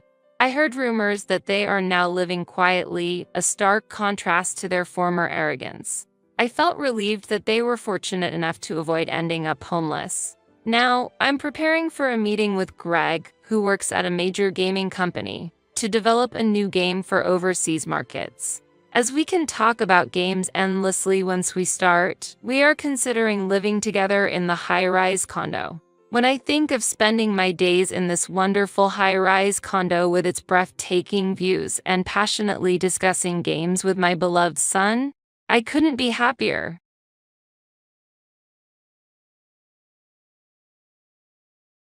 My name is Suzanne. I'm 45 years old. My husband is the same age as me, and we live together with his mother. I have a feeling my mother-in-law will have something to say, so I better get dinner started. Time sure flew by. Before I knew it, it was past 5 p.m. I took a short break and headed to the kitchen on the first floor. It seemed my mother-in-law hadn't come home yet. I took a moment to relax and started to think about the dinner menu. I work from home as a fashion designer, so this house also serves as my workplace. The living and dining areas are on the first floor, and the second floor houses our bedroom and my workspace. I'm home. Today was exhausting. Upon seeing me, my mother-in-law let out an exaggerated sigh. What followed were her usual remarks. "Huh, you're just starting dinner? Isn't it a bit late? I came home tired, and my son will be home soon, you know?" My mother-in-law tended to nitpick about small things. "Sorry, mother-in-law. While she is enjoying her retirement, I'm still working." I wish she'd understand that sometimes. Nonetheless, I tried to change the topic by asking, "Mother-in-law, where did you go today?" I met up with some neighbors. Apparently, they're going to attend an event at the senior citizens' home. But honestly, chatting with other elderly folks can be tiring. "I see. That must have been a bit tough," I replied to her with a smile. I was saying to myself inwardly, "You're an elderly yourself, aren't you? If you'd like to do something nice, maybe you can get me something sweet. How about getting a bun from the next door shop?" My mother-in-law always prioritized her own feelings. She often tried to get me to do things her way. It was tiring, but I always thought of ways to handle it. If she made a fuss, I might just give her the old cake from the fridge. I spent my days with her like this. "Suzanne, is this all for today's menu?" she asked with a slightly surprised look. Before her were pot roast with braised vegetables, home-style chicken noodle soup, and leftover fried chicken with pickles. Well, I was a bit busy today, so I made something quick. Even if you're busy with work, you shouldn't neglect your duties as a wife. Next to me, my husband said, "Yeah, but this looks good enough to me." He said that happily and began to eat my cooking. There was a subtle tension at the dinner table. When I was a newlywed, I was always on edge, but I lived each day to the fullest. I'd get up early, stay up late, cook, sew, arrange flowers. I cherished each of these hobbies. As she reminisced, I was reminded of her era. Indeed, her sewing skills and her hobbies, like flower arrangements, were truly impressive. People around often said Suzanne's mother-in-law is really graceful, but they didn't know how demanding she could be at home. I've lived with her for over 20 years. When we first started our married life, my husband and I enjoyed our time together. But one day, my mother-in-law suddenly came to live with us. Her marriage wasn't going well, and she had a fallout with my father-in-law. He had a stern demeanor, and she seemed scared of him. According to my husband, his father was sometimes very hard on her and, sadly, even raised his hand against her. While he was doted on as their son, his mother was treated poorly. Then, when my father-in-law suddenly declared he was remarrying, she had to leave with nothing. Nearing 50, she seemed lost with nowhere to go. My husband and I decided to take in my mother-in-law because we were concerned about her. 20 years have passed since then, and I began to notice changes in my mother-in-law's personality. She started directing the same behavior she had once received from my father-in-law towards us. One day, when I was busy with household chores and couldn't make tea, I asked my husband to do it for me. He kindly obliged, but my mother-in-law shot me a look and asked, "What are you doing?" "I'm sorry, my hands are full right now." "So what? You only contribute $500 in rent every month. What are you thinking?" she blurted out. Watching her make the tea herself, I thought, if you could do it yourself, you should have done it from the start. Living together like this made me realize how challenging it truly was. One day, my mother-in-law came home looking rather excited. She walked around the house with a spring in her step, humming a cheerful tune. "Mother-in-law, you seem to be in a good mood. Did something good happen? Speaking of which, Suzanne, which room do you think is bigger, the one on the first or second floor?" Her question caught me off guard. "The room on the second floor has more space. If you remove the walls, you can utilize even more of it." "Really? Then I shouldn't have any space issues." Wondering what she was up to, I asked her for more details. "Are you planning on starting something new?" "Actually, I'm going to start a sewing class," she said with a proud and happy expression. "A sewing class? As a teacher?" I was genuinely surprised. The sewing circle at the community center is ending, and a friend suggested we start a new class together. It was surprising that my nearly 70-year-old mother-in-law would be teaching. That's amazing. Sounds like fun. I responded with a bit of an exaggerated reaction. So, you're having the sewing class at the community center? No, not there, she said with a smile. Then, where will you hold it? Here, at this house. What? Are you serious? I blurted out in disbelief. That's why the second floor room seems perfect. Please tidy it up a bit. I'll have students coming over soon, so let's keep it neat. But that's where I do a lot of my work. I replied with a concerned look. Your job, right? You can use the first floor's room. I was taken aback, but that room is a bit small, and I need the flooring for my tools. She seemed to ponder a bit but eventually smiled. I'll reconsider, but I really like that room. Struggling for words, I asked, so, what should I do then? She took my hand and said, maybe you can rent an external studio for your work. I'll look into it. And with that, she headed upstairs. I watched as she began to carefully put away my tools and materials. Taking a deep breath, I mustered some courage. In that case, could I reduce the monthly rent I've been paying? She smiled warmly. Let's suggest it. But remember, we need to cooperate and support each other from now on. I reluctantly replied, understood. Then, the day of the sewing class my mother-in-law had planned arrived. The room was filled with lively voices. There were about 10 students, mostly my age, and I recognized a few faces. Suzanne, can you help me out? Please serve tea to everyone. I nodded and headed upstairs after making the tea. After distributing the tea, I remembered something and said with a smile, now, about the room's usage fee. A momentary silence followed. Usage fee? What's that about? Wait, we need to pay today? Some of the students looked at me with surprised faces. My mother-in-law seemed to be hiding a hint of anger. Actually, this room is my workspace. So, if you want to use it, I'd like to charge a bit. Renting a space this size can be quite costly. My mother-in-law silently observed the reactions of the students. It amounts to over $2,000 a month, so if we split it among everyone here today, it's about $100 per person. Is that something everyone can agree with? I waited for a response with a smile. Suzanne, you can't be serious about this, can't you? There was confusion on my mother-in-law's face. Yes, we will actually need to collect usage fees, but not from the participants today. We will also need to cover utilities and property taxes. As I continued in a gentle tone, my mother-in-law's expression softened. All right, I understand. But Suzanne, the utilities and such. I need some time to think about that.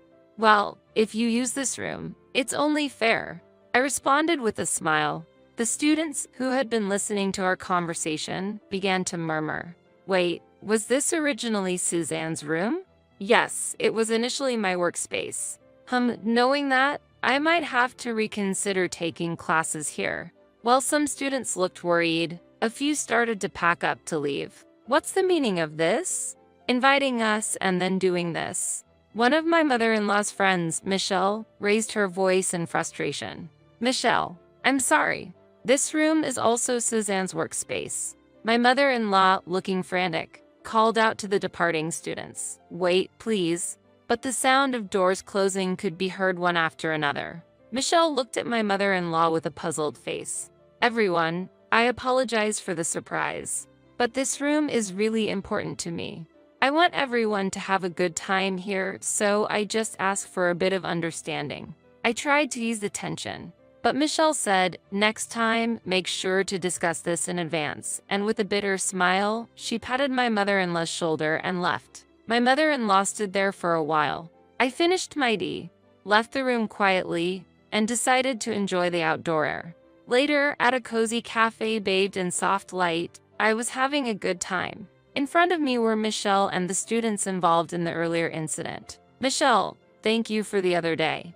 As I expressed my heartfelt gratitude, Michelle smiled warmly. It's okay, Suzanne. But I was shocked that your mother-in-law would pull such a stunt, she said with a chuckle. I didn't expect things to turn out this way. But now, I'm really enjoying it. A student sitting next to me said shyly. That day's events were actually a plan we had secretly hatched. The truth is, Michelle is the mother-in-law of my friend and we've always been close. She always sees right through me when I'm in trouble. That's why, with Michelle's help, we decided to execute a certain plan. One of the students, who was the only one unaware of the situation, exclaimed, "Wait, all that was planned?" I said with hopeful anticipation. Well, I might have spiced things up a bit, but hopefully this will get my mother-in-law to be more considerate. Suzanne, you've really surprised me by coming up with something this entertaining, Michelle said with a bright smile. The atmosphere in the cafe was warm and friendly. Michelle was quite interested in my future plans. So, Michelle, what are you planning to do about the sewing class? For now, I'm planning to hold it at a different location. I see. I can introduce you to a place I know. They're very reliable. That's so kind of you, Suzanne. You're always so dependable. Michelle's words filled my heart with joy. After this incident, I felt our bond has deepened even more. As I sipped my fragrant tea, confident in this. When I got home, I noticed my mother-in-law seemed a bit different. Suzanne, this is unbelievable. You embarrassed me in front of so many people. You need to apologize to everyone right now. Her eyes were furious. Taking a deep breath, I slowly took out my phone. Sorry, I'm on the phone right now, I said, showing her the name Michelle on the screen. Her astonished face was unforgettable. Huh? Why are you talking to Michelle? When my surprised mother-in-law reached for my phone, my husband's voice came from the speaker. Hey, Mom, what's this about Michelle? She was speechless, her eyes wide with shock. Yes, I had cheekily changed my husband's contact name to Michelle just for fun. Seeing her confused expression, I couldn't help but smile. Don't worry, it's just a little joke, I said, heading to the kitchen. After that day, my mother-in-law's attitude completely changed. She became gentler and seemed to be more cautious around me. During meals, she seemed wary, as if wondering what I might be up to next. My husband noticed the change, commenting, "Mom, you seem a bit off. Is everything okay?" I wonder why. She responded, "It might just be because she's getting older," my husband added, looking deep in thought. From then on, our home became more peaceful. I started to relax more in my daily life. Who would have thought that a simple prank could change the atmosphere at home so much? I cherish each day, enjoying each and every moment. From tomorrow, we'll be living with Mom. Clear out your room because we're going to have her move in and take care of her. Hearing these words, I was shocked. Ever since visiting my father-in-law and learning a certain fact, I had a premonition that George might say something like this someday. However, I never thought it would become reality so soon. Looking straight into George's eyes, I said with a dry throat due to nervousness, "Understood? I'll call the movers." When I mentioned movers in response to his request to clear out the room, George looked perplexed. "Why would you call movers?" he asked, astonished at his insensitivity. I inwardly sneered and said, "Because we're getting a divorce." "What?" George's foolish expression spread before my eyes. I had anticipated that the word divorce would be surprising to him. "Just wait. I won't let things go your way. I am Isabella Smith. I'm 37 years old and work in the sales department of a foreign consulting firm. Since childhood, I've excelled academically and was taught by my mother that effort is rewarded, so I continued to strive. Always at the top of my class, I garnered respect from teachers and classmates alike. I went on to a renowned university, where I diligently engaged in clubs and volunteer activities in addition to my studies, building a rich network. When I was hired by the company of my dreams after graduation, I felt that all my efforts had paid off. Eventually, as a manager in the sales department, I became busy at work, recognized for my abilities by my superiors, and have been discreetly approached about the possibility of a promotion to director. While the promotion is an honor, I hesitated slightly. Had it been earlier, I would have immediately agreed, but at an age where I was considering marriage, that thought lingered. With a promotion, I would become even busier, making it difficult to find time for a relationship. Though I've always wanted to marry, I decided to prioritize my career, postponing romantic endeavors. Most of my friends have families and are devoted to raising their children, with fewer and fewer working full-time like me.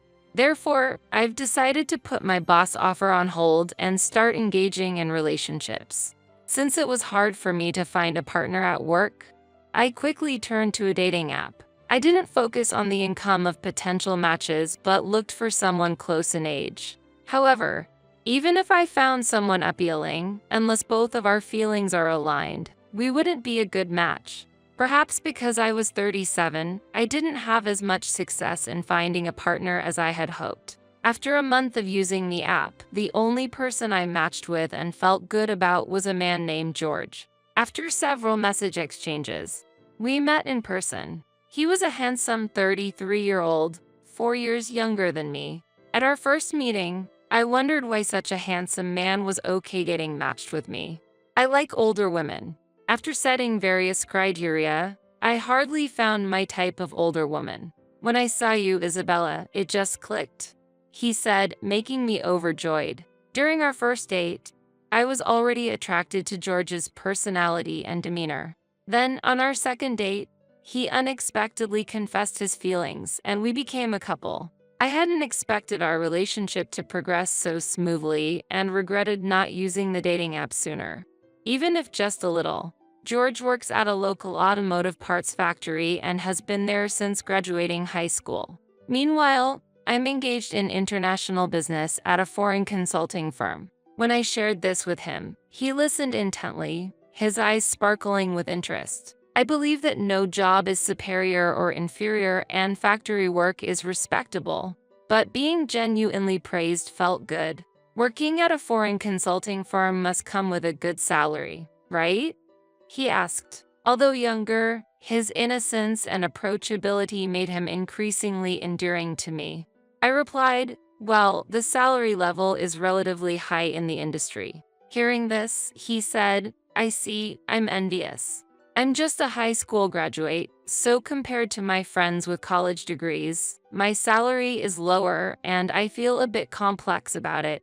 Though he smiled as he spoke, behind that smile, I sensed his financial anxieties and desires. Our conversation continued, but George repeatedly steered it towards financial topics. It was clear that he deeply desired economic stability and improvement. A sentiment strongly emanated through his words and actions.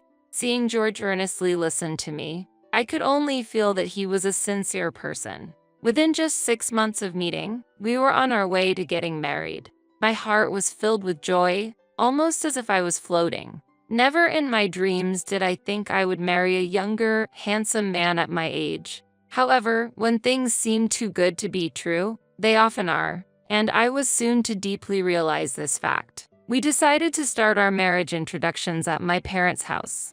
The surprise on my parents' faces when they first saw George was immeasurable. How did you find such a handsome man to be your husband? Isabella, you're so lucky. While their words felt slightly rude to me, it showed how much they liked George. After successfully meeting with my family, we went to meet George's family. There, we faced unexpected trouble. So, you're Isabella, George's mother began. How should I put it? You're not quite what I was expecting.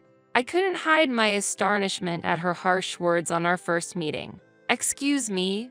What did you just say? I tried to clarify, but she brushed it off with, well, it's fine, and left the room. I'm terribly sorry. My wife tends to speak whatever comes to her mind, George's father apologized. Despite George's mother's comment, I felt relieved by his father's kind demeanor.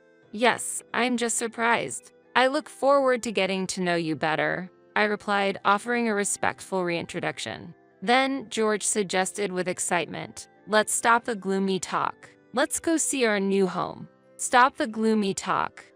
I thought to myself, but George seemed light-hearted after the greetings, cheerfully taking me along. I'd prefer somewhere close to my parents' house. It's convenient, you know, said George. Understood. Let's do that, I agreed, having no particular preference for our residence and choosing to follow George's wishes. Thus, we completed our greetings with both families and firmly got married. We chose a high-rise apartment near George's parents' house, following his strong wish. My heart continued to flutter with excitement. I took on the apartment loan, paying $1,900 monthly, while George agreed to handle food and utility expenses. Getting married in 6 months. I'm excited for our future, George said. Seeing George's refreshing smile, the monthly loan of $1,900 felt surprisingly light. I felt our new married life was filled with promise. At that time, I couldn't even imagine the regrets that would come later. A week after our marriage, on a weekend, my mother-in-law visited our new home to celebrate. "Hello, Mother," I greeted her, trying to maintain a cheerful expression despite recalling our previous encounter. "Humph, living in a place like this. How presumptuous. Oh, I've been wanting this table. Can I take it?" "What?" "Oh, and this vase and bookshelf too. They're perfect for my taste. George knows well," she remarked as she looked around, expressing a desire to take our furnishings for herself. Wasn't she here to offer congratulations? Right? I thought it would suit Mom's taste. Feel free to use anything here. Unbelievably, George was also encouraging his mother in the same way right there, and I couldn't hide my astonishment. What surprised me more was that from that day on, my mother-in-law frequently visited our home. Each visit, she would find something she wanted, like, "Let me borrow this plate until tomorrow," or, "Oh, I've been wanting this foot massager. Just lend it to me for a week," and would take it home. Though she said she was borrowing them, I noticed that none of the items ever returned, so I casually brought it up with George. "The things we lent to your mother haven't come back. Could you possibly talk to her about it?" I asked politely. However, it seemed George perceived my concern as annoyance towards his mother. "It's not a big deal, right? It's not like anything is getting reduced. They will be returned eventually. Besides, you have a good income, so I think it's fine for her to give Mom a dish or two," came the astonishing response. "Not getting reduced. In reality, nothing I lend ever returns, and most of my income is going towards the mortgage." I had things I wanted to say, but I didn't want to create friction with George over his mother so early in our marriage. "I'm sorry. I was wrong. I'll wait patiently for their return," I said, settling the matter. "Oh, that's fine then." Once George realized I wasn't pressing further about his mother, he quickly showed a relieved smile. However, a strange unease lingered in my heart. This unease became reality as my mother-in-law began contacting me frequently, not just visiting. Her requests were typically, "My feet hurt. Could you buy me the new outfit from that store?" It was a mere errand running. "Why do I have to?" Before I could even ask, she would always rush me with, "Hurry up." It didn't matter if I was at the salon or on a date with George. And George would say, "Mom can't go shopping herself. It's pitiful. Try to listen to her a bit." It was frustrating enough, but after fulfilling the tasks, she never thanked me, always saying, "I'll pay you back later," but never did. Naturally, I became anxious about when the next call would come, spending my days in fear. At a time when this abnormal mother-in-law and daughter-in-law relationship continued, I received news from George that his father had fallen and was hospitalized. Dad slipped on the stairs at home. "He's old. He should have been more careful." Despite him being injured, George's words sounded almost mocking. "Elderly? He's only 63, right? If he's healthy, using stairs is normal. Besides, it happened inside the house. Why are you so indifferent?" I respected my father-in-law, who was always polite to me, unlike his wife. I felt angry at George for speaking ill of him. "It's none of your concern, Isabella. Just leave it be." Feeling criticized, George said this and went back to his room. The next morning, I decided to visit the hospitalized father-in-law. I bought flowers on the way. He was surprised but thanked me gently with a smile when he saw the flowers. His leg was bandaged. It seemed like a fracture. It was clear that his hospital stay would be extended. "Are you okay, Father?" Yes, I'm just glad it's nothing life-threatening. But Isabella, there's something I want to tell you. He looked at me intently, as if pondering deeply. What did he want to tell me? Since we hadn't interacted much, I immediately thought it might be about his wife or George. Actually, after hearing his story, various emotions surged within me. The strongest was anger towards George and his mother. Don't tell them about this conversation yet. I'll speak when the time is right. Understood. I nodded deeply to his request, still shaking from the shock of what I heard. 6 months passed since he fractured his leg. During that time, the calls from my mother-in-law became even worse, often reaching me at work. I'm sorry, I'm at work right now. That doesn't matter. Come now. Otherwise, I'll take everything from your house. Her demands felt almost like threats. While working outside, I ended up having to fulfill her requests, which distracted me from my job, causing concern from my boss. Out of defiance against following her orders, I mustered the courage to change my phone number. However, when she couldn't reach me, she came to our house directly, complaining.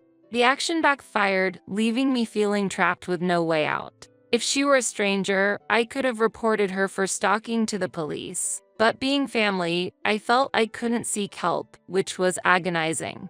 Then the inevitable moment arrived. On a Saturday afternoon, returning from grocery shopping and about to start preparing lunch, George appeared in the kitchen and declared, "From tomorrow, we'll be living with Mom. Clear out your room because we're going to have her move in and take care of her." Hearing these words, I was shocked. Ever since visiting my father-in-law and learning a certain fact, I had a premonition that George might say something like this someday. However, I never thought it would become reality so soon. Not even a year of our marriage had passed. I had already decided what I would do if George truly chose to live with his mother. Looking straight into George's eyes, I said with a dry throat due to nervousness, "Understood? I'll call the movers." When I mentioned movers in response to his request to clear out the room, George looked perplexed. "Why would you call movers?" he asked, astonished at his insensitivity. I inwardly sneered and said, "Because we're getting a divorce." "What?" George's foolish expression spread before my eyes. I had anticipated that the word divorce would be surprising to him. In fact, I had been considering leaving George for a long time, especially since the day I heard about George and his mother from his father. "Just wait. I won't let things go your way."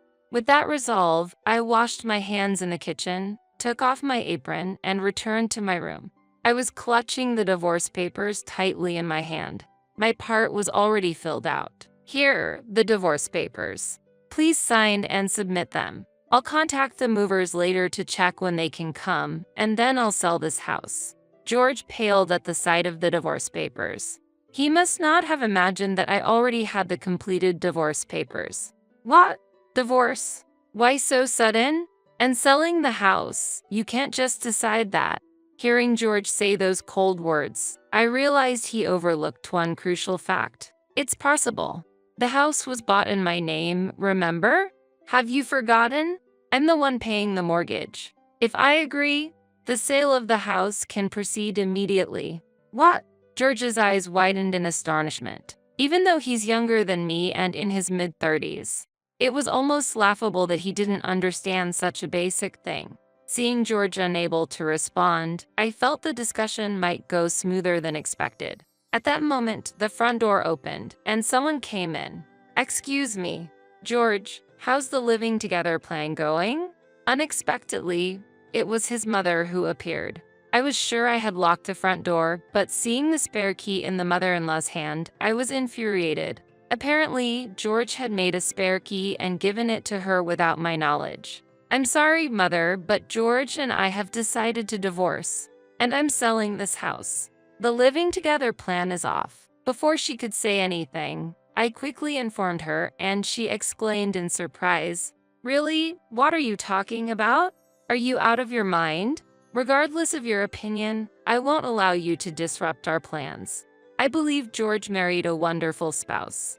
After all, you have a high-income job and provided such a nice house. I was right in choosing you as his marriage partner at my suggestion." Now selling the house or divorcing is nothing but a fairy tale. I won't allow it. She spoke calmly, but her words were unbelievable. Married at your suggestion.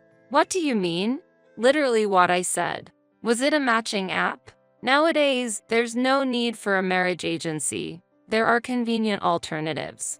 I checked each woman George found on the app. It was hard to find someone who met the criteria. I was about to give up and go to a marriage agency when I found you. Working in a foreign consulting firm, I thought you must have a good income. And I was right. Listening to her words gave me a headache. So George had been using the matchmaking app in order to look for a partner with a suitable income together with his mother. Recalling the conversation I had with his father earlier, it became clear that George had no love for me. It made sense why a charming man like George would choose someone like me, who had no outstanding qualities apart from income. There should be many younger and more attractive individuals on the matchmaking app. The doubts I had for a long time were being resolved one after another as the problem unfolded, with only anger surging within me. That's why you should continue paying the house mortgage and live with us peacefully. You're already 38. It would be difficult to get married again, right? You should be grateful that a man like me married you, so just tolerate living with my mom. With his mother's support, George declared this contentedly. How can I make these two agree with my perspective? Thinking calmly, it was George and his mother whose arguments were illogical. However, I couldn't bear to listen to them anymore, seeing them as nothing but selfish children. And I started to feel that any serious adult conversation would be futile. I was planning to pretend to accept the cohabitation temporarily and propose divorce at the next opportunity when the doorbell rang, causing me to be startled. I checked the visitor on the LCD monitor and gasped at the sight of my father-in-law. Who is it? Who has come? It seemed that George and his mother couldn't see his face on the screen as I was standing in front of the monitor. Yes.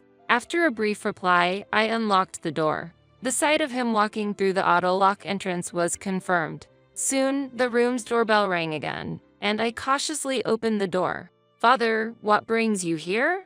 I came to check if my wife is here. Mother? Yes, she's here, but... All right, then I'll come in. Saying this, he lightly patted my shoulder as if to reassure me and headed towards the living room, where I let out a sigh of relief. Huh? You? Why are you here? Aren't you supposed to be in the hospital? She was astonished to see him, as if she had seen a ghost. Yes, I was hospitalized because of someone, but I was discharged yesterday. His words were calm, yet had a silencing power. Discharged yesterday. I didn't hear about that. You should have told me first. I was planning to pick you up. She hurriedly made excuses, attempting to appear like a caring wife. But her efforts clearly missed the mark, and both my father-in-law and I shared a wry smile. Pick me up? Oh, because your legs are bad? You would walk to pick me up? Or maybe by taxi? Well, either way, even if you had known about my discharge, you wouldn't have come to pick me up. His sharp gaze was fixed on her. Why would you say something so awful? That's not true. Her voice sounded deeply hurt, but I knew it was all an act. I knew from his stories how easily she could lie. Hypocrite. You were the one who pushed me down the stairs, weren't you? To be able to say such a thing so easily. His words were filled with strong resentment towards her. Faced with this shocking revelation, I was left dumbfounded. She had pushed him down the stairs? Surprised as I was, it seemed possible coming from her. However, having heard about the discord between him and her before, I understood his words to be true. What are you talking about? There's no evidence. Her shrill protest sounded like an admission of guilt. To me, her behavior appeared ridiculous. Mom, did you really push Dad down the stairs? Even George, who never thought his mother could do such a thing, was shocked. No, I would never do such a thing. Right, George? Do I look like a person who would do something so terrible? Well, yeah.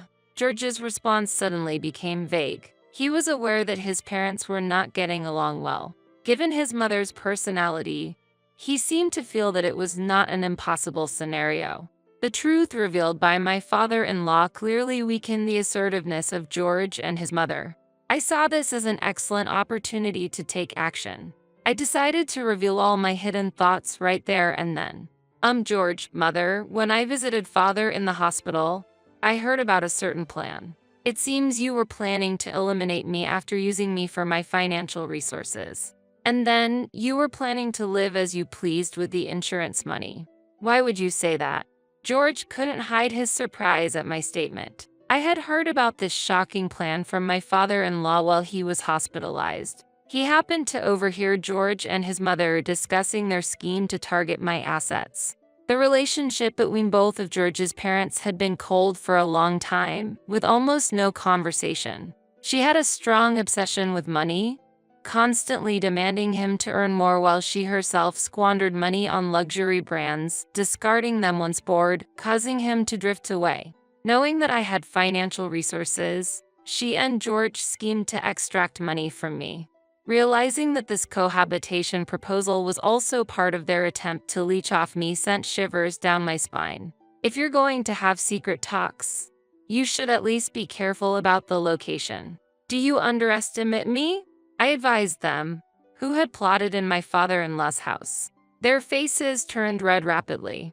Whether it was out of anger, embarrassment, or a mix of both was unclear, but they seemed to realize they were in a predicament. I've been listening quietly, but to look down on people. If you had just compiled obediently, we wouldn't have needed to resort to these measures. That's right. You always thought of us as a nuisance, didn't you? That attitude really irritates me. When cornered, George and his mother quickly started to blame me. I was utterly exasperated by their selfish claims. My father-in-law, too, watched with a grim expression, reflecting the years of enduring life with them. Looking coldly at George and his mother, I took a deep breath and began to speak. Look down on people?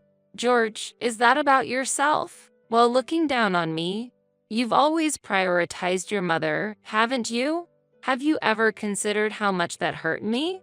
And mother, I have listened to your unreasonable requests many times.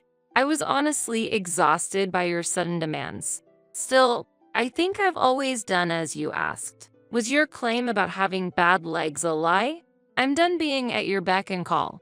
As I mentioned earlier, I'm divorcing George, and I'm selling this house. I won't give you any of my assets. With that declaration, George and his mother gasped. At that moment, my father-in-law added, I'm sorry, but I intend to get divorced as well. We've barely talked for years, and I decided this when I fell down the stairs. So, could you please leave now? You're a nuisance. His calm tone carried the weight of a family's pillar, causing George and his mother to tremble. Divorce is out of the question. Absolutely not. My mother-in-law screamed, more out of economic fear for the future than affection for him. Their selfish motives were glaringly obvious, making the conversation worthless to both me and my father-in-law, extinguishing any desire to continue such discussions. You'll regret this after the divorce. Remember my words. Do your best to live alone. With those angry words thrown at me, they hastily left the residence. I responded calmly, if that's all you have to say, please do so.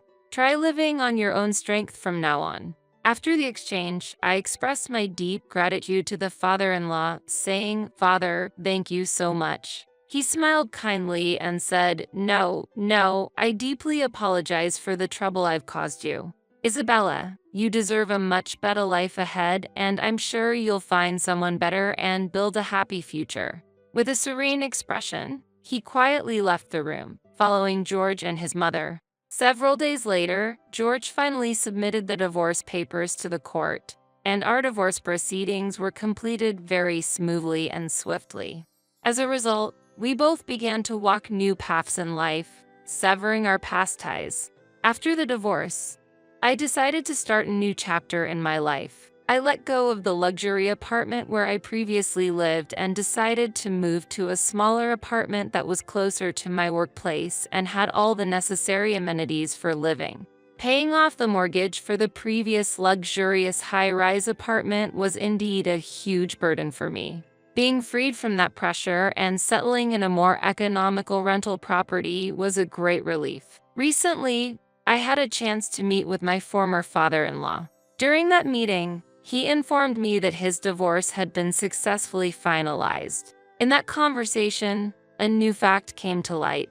According to him, George and his mother were in a state of significant debt. This shocking information was completely unexpected for me, especially regarding George. It turned out that he had been deeply involved in gambling even before our marriage, and this had led to his debt. My former father-in-law seemed unaware of this fact, too, and apologized for it.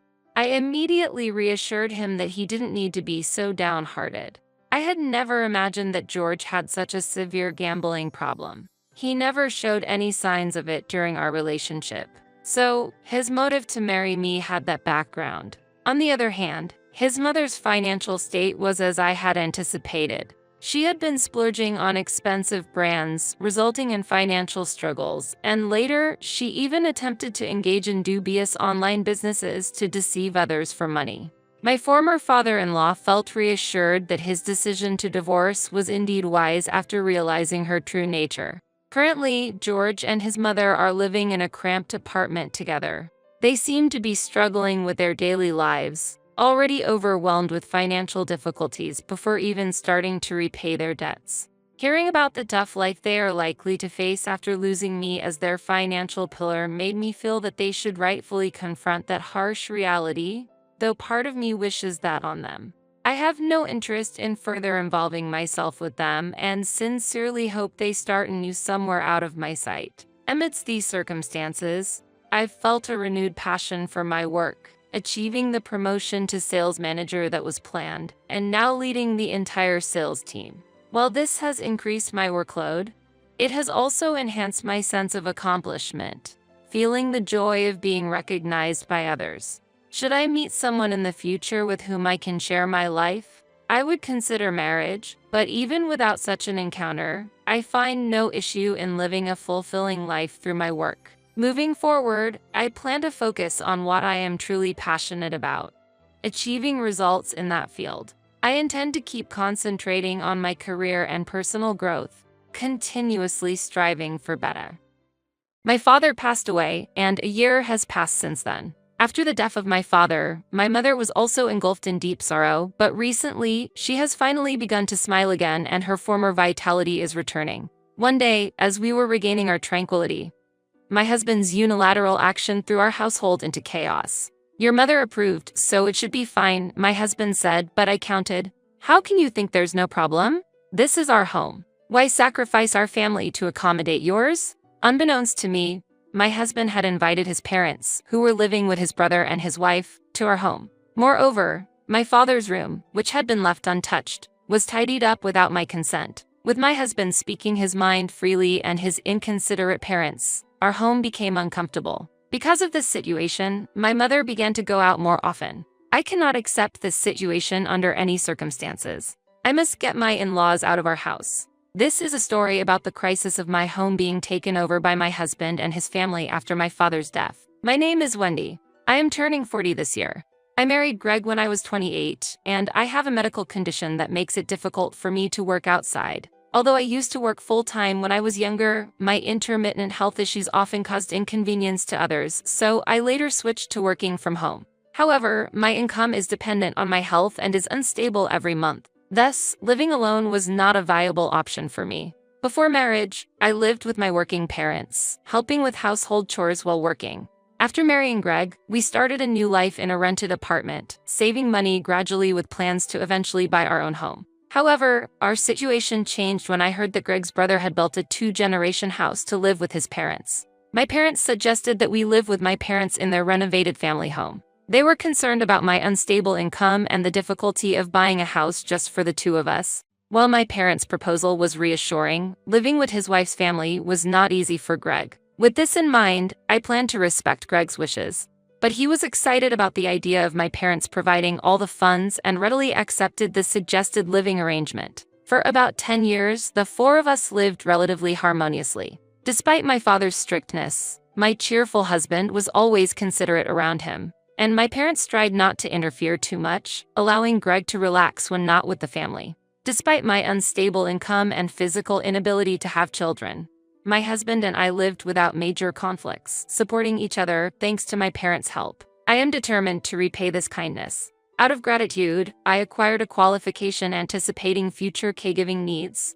But my father passed away suddenly from a heart attack before I could use it. My mother couldn't accept the reality of this sudden event, lost her appetite, and was unstable for a while. During that time, I focused on supporting my mother, but Greg's behavior began to change. After the renovation was carried out 10 years ago, my family home changed from 2 stories to 3. The first floor had a bedroom and toilet exclusively for my parents, and the spare room became my father's office space. The second floor housed the kitchen, laundry space, and bathroom shared by the whole family, but the living space next to the kitchen was mainly used by my parents. The third floor was reserved for us, with a toilet and 2 rooms for our use, serving as a living area and bedroom. Normally, we spent our time on the third floor, living our lives there. However, after my father's death, Greg started spending time on the second floor for some reason. "Why are you watching TV here? This is my mom's area." Despite my repeated reminders, Greg retorted, "If your mother comes, I'll move. She's not here now, so it's fine to use it," and continued to occupy the space. He began to relax in the second floor living room daily, occasionally drinking and falling asleep there. He said he would yield if my mother asked, but she became reticent and stopped coming to the second floor when she knew Greg was there. No matter how much I talked to him, Greg wouldn't listen to me, and after my father's absence, he began to act selfishly, leading to frequent clashes between us. Our conversations dwindled, and then the worst happened. My father passed away, and a year has passed since then. Immediately after my father's death, my mother was also engulfed in deep sorrow, but recently, she has finally begun to smile again, and her former vitality is returning. Huh? What's with this luggage? However, one night, when my mother and I returned from shopping, the storeroom on the first floor was wide open, and all the belongings from my father's study had disappeared. In their place, an unfamiliar old chest of drawers and bed had been set up, and there were mountains of cardboard boxes. To investigate the reason behind these changes, I rushed to the living room on the second floor, where not only Greg but also my mother-in-law were present, and my father-in-law was drinking with Greg. When I called Greg out to the hallway to ask him what was going on, he said, "My mom isn't getting along with my brother's wife, so I had no choice but to invite them here." I decided to let them use the storeroom. The response I got was more self-centered than usual. "Why didn't you tell me? We haven't been talking much lately, and if we did, it would just start a fight." He said that, justifying his lack of consultation because our relationship had cooled off. "Where are my dad's belongings? You didn't throw them away, did you?" "Yes, I threw them away. They were just in the way." Without a word to us, Greg had disposed of my father's items. I couldn't hide my anger at his actions, yelling loud enough for my in-laws and mother to hear. "Tell them to leave immediately." "Okay. Bring back everything you threw away." "All right." Despite my anger, Greg responded calmly, nodding but unlikely to take any action. Whenever a fight broke out, he would just say something to settle things. "Listen to me, please. Wendy." As I raised my voice in frustration, I heard a voice from behind. Turning around, I saw my mother coming up the stairs, quietly signaling with her finger to her lips and shaking her head. "It's late, let them stay tonight," she said, choosing to be considerate of my in-laws. Later, even when I tried to talk to Greg, he avoided the conversation, using his parents as an excuse. The next morning, while I was reminiscing about my father, Greg passed out drunk in the living room. The table was cluttered with dirty dishes, adding to my frustration. As I was about to start doing the laundry to avoid cleaning up, my mother-in-law threw some laundry at me, saying, "Wendy, can you take care of this too?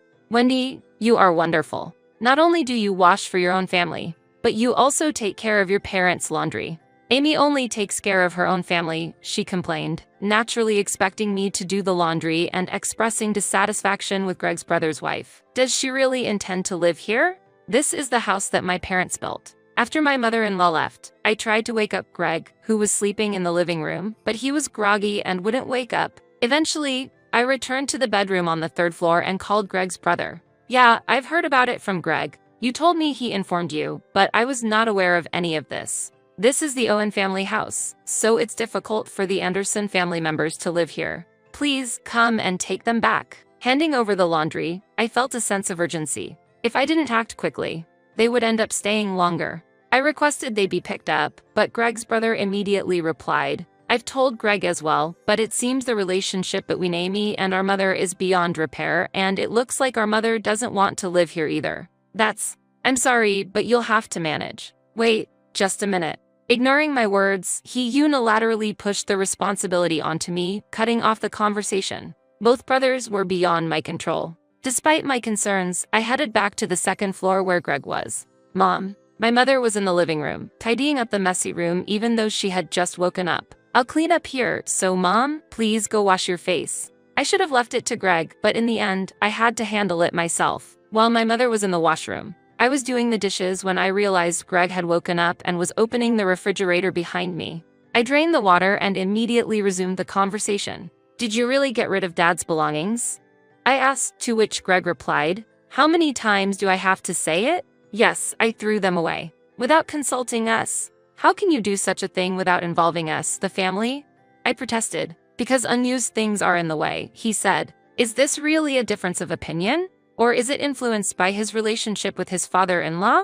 My mother and I wanted to keep my father's belongings a bit longer, but Greg easily let go of them. It feels like no matter how much we talk, he won't understand. I had almost given up on expecting anything from Greg, but imagining my mother being sad again leaves me endlessly troubled. I've advised you not to throw away other people's things without permission, but Greg remained indifferent and gave no response. "And I called your brother," I said, to which Greg turned around in surprise and asked, "Why?" I asked him to come pick them up. "This is our family's home, so it's impossible for us to live together with your parents." "Well," he said. The moment I relayed the conversation with his brother, a deep frown formed on Greg's forehead, and he raised his voice. "Are you belittling my parents?" I clearly stated that there's nowhere else for them to go. Overwhelmed by his angry words, I reflexively counted, "You say there's nowhere to go, but isn't your brother's house an option? Why not choose that?" However, Greg calmly yet firmly replied, "They can't go back there." To which I responded, "Then, they should find another place. This house was built by my parents." But Greg didn't listen and cut off the conversation midway, leaving the room. As he was leaving, he let slip, "You always emphasize it's your parents' house, but don't forget, it's also my home." His words were true. This house was undoubtedly a place for Greg as well. If I continued to insist it's solely my parents' house, it might make Greg uncomfortable. However, despite bringing up the subject of rent in the past, my parents have always refused to accept it. "You'll have to maintain this house on your own eventually," they said, insisting on saving the money instead. Remembering this, I feel strongly that now is the time to consider my mother's feelings first. How to convey and deal with this to prevent Greg's free actions from disturbing our family peace and get him to understand our position was a deep concern. When I was preoccupied with my concerns about Greg, my mother came back to the living room upstairs. She might have heard our exchange near the stairs. Then, my mother began to express her opinion to me. "If they have nowhere else to go, they can stay here until they find a place. Greg's parents are also your family," she said. "See, even your mother understands," Greg said confidently. I was irritated by his attitude but decided to accept my mother's suggestion. "But you have to look for a new place to live," I stressed to Greg. Okay, he replied ambiguously. I was not sure if they would truly look for a place to live, but I was determined to make sure they keep this promise. 3 days later, an unexpected phone call excited me. "Is that really true?" I exclaimed on the phone. Unable to give up on my father's discarded items, I had contacted a junk removal service to ask if they were stored. The call confirmed that my father's belongings were safely stored. I quickly hung up and contacted a storage company I had researched earlier. While my in-laws were staying at our house, I arranged to store my father's belongings at that warehouse. Before picking up the items, I went to my mother's bedroom on the first floor to share the good news, but she wasn't there. After searching every corner of the house and not finding her, I eventually went to the living room upstairs.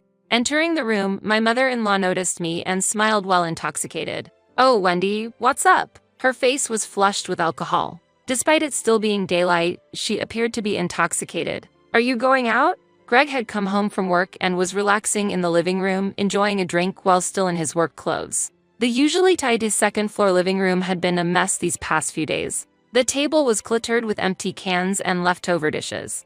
Although I've told my in-laws to use the third floor, they spent today on the second floor again. It seemed the promise to find a place to live was just empty words. They haven't even attempted to go out. I approached Greg, who was relaxing in the living room, and asked him to talk in the hallway. "Why don't your parents go up to the upper floor?" Greg simply replied, because their legs hurt. But the second floor is my family's living space, and my mom. I said, to which he retorted, you want people with sore legs to climb the stairs? It would be better if your mother moved upstairs. Arguing with Greg is always difficult. In the brief exchange, I grew tired and shifted the topic to inquire about my mother's whereabouts. What? She went to a net cafe? I was surprised at Greg's answer. I couldn't agree with what Greg said. Yeah, she said she's going out with friends. Your mother is quite modern and youthful, isn't she? She's good with computers too. She might return by tonight. He praised my mother's youthfulness, but I couldn't imagine her going to a net cafe. It wasn't strange for my mother to use a computer, as that's a daily occurrence. However, I couldn't find a reason for her to specifically go to a net cafe. Then I realized that the computer my mother usually uses is a desktop located on the second floor. Since it's not a laptop, it can't be carried around. Can't we really give the second floor room to my mom?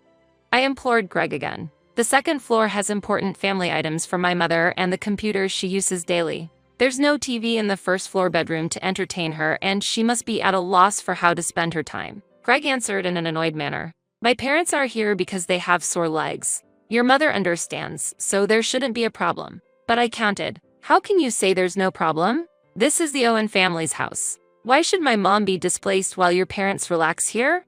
Greg seemed unable to understand my feelings. My mother went to the net cafe because she undoubtedly felt she had lost her place in this house. The excuse of going out with friends was likely just that, an excuse. I internally surmised that my mother said that out of consideration for Greg, but he seemed to take her words at face value. You always think only of your own parents. My parents aren't familiar with this area.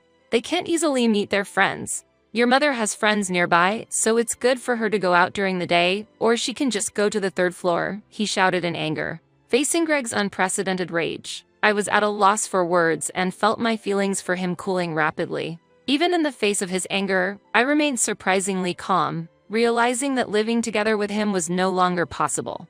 Unable to respond, I could only leave the house. Before going out to pick up the items, I visited the city hall. In the evening, I went to my mother's room on the first floor and handed her the key to the rented storage after her bath. Keep this key for now and store things here when necessary. Eventually, we'll move Dad's items back to the storeroom, I told her. My mother listened quietly, placing a gentle hand on my shoulder in encouragement. Wendy, you shouldn't mistreat his parents. I don't know when I'll leave this world, and after I'm gone, you'll only have them as family. You're not strong yourself, and you might need their support in the future, she said with a calm smile, but I could only shake my head. After my father's death, I was deeply disappointed in Greg's behavior, and my desire to sever ties with the inconsiderate in-laws grew stronger day by day. I took out a document I had received at the city hall from my bag and spoke with determination. I'm considering a divorce. When I told this to my mother, she quietly, yet carefully, observed the divorce papers. After a few minutes of silence, my mother sighed and started a new conversation. Your father never took a single penny from you two. What he wanted was for you to save for the future. But that wasn't the only reason. This was the first time I heard such a story. My mother whispered to me, careful not to let her voice leak outside the room. After we're gone, we want you, who is physically weak, to be able to stand up to Greg on equal footing. It's best if you can get along, but life is unpredictable. Even if you were to divorce, we made sure this house would be yours. Having your own home means you can survive, right? You can manage with the government's support and your income. My mother smiled warmly, then her expression suddenly turned serious. So, divorce, huh? She said while picking up her smartphone. I had heard a faint vibrating sound since we were talking about the storage, and it grew louder when she held her phone. Looking at the screen, she tilted her head, observing the continuous notifications from the same social media app. As I tried to comprehend what was happening, my mother, looking pleased, said, "We've become a topic of conversation." A few days later, in the morning, I handed the divorce papers to Greg. So, you want to divorce if things don't go your way? That's fine, let's divorce. But I'll sell this house, Greg declared, snatching the divorce papers from me. However, him selling this house is impossible because it's in my name. The house, initially in my mother's name, had been transferred to me, considering the future. If I hadn't married you, I could have had children. His insult no longer affected me, knowing the situation Greg would face. Don't regret this, I told Greg calmly as he mishandled his things and sulked. Huh? Just then, the intercom rang. Knowing my mother was at the entrance, I didn't respond and left to do laundry. Please come this way. I heard my mother's cheerful voice and the footsteps of several workers coming up from below. Greg must have gone down to the first floor to see what was happening. Soon, I heard Greg's frantic voice and my in-laws shouting. My mother had arranged for movers to transfer my in-laws' belongings to my brother-in-law's house. What are you doing, Mother? Why are you doing this without asking? My mother, as if waiting for this moment, cut off Greg's protest with a firm reply. You did things your way, didn't you? When Greg threw away my father's belongings, my mother, thinking about my future after she was gone, chose not to say anything. If you're going to divorce, there's no need to endure anymore. My mother declared and decided to swiftly evict my in-laws from the house. While Greg tried to stop the movers, he received a call. Huh? News. On the phone, with his smartphone pressed to his ear, he hurriedly turned on the TV. The call seemed to be from a friend, judging by the conversation. The TV showed a morning program reporting news based on information from social media. What? Is this about us? Greg was shocked to see our house's photo on TV. I never imagined my mother had been venting her frustrations on social media. I remembered the night I talked about divorce a few days ago. We've become a topic of conversation. She showed me the screen of the app now featured on the TV. My daughter's husband is causing trouble. We might lose our house. My mother's post, starting with this statement, garnered many likes and retweets, eventually attracting a major newspaper's request for an interview.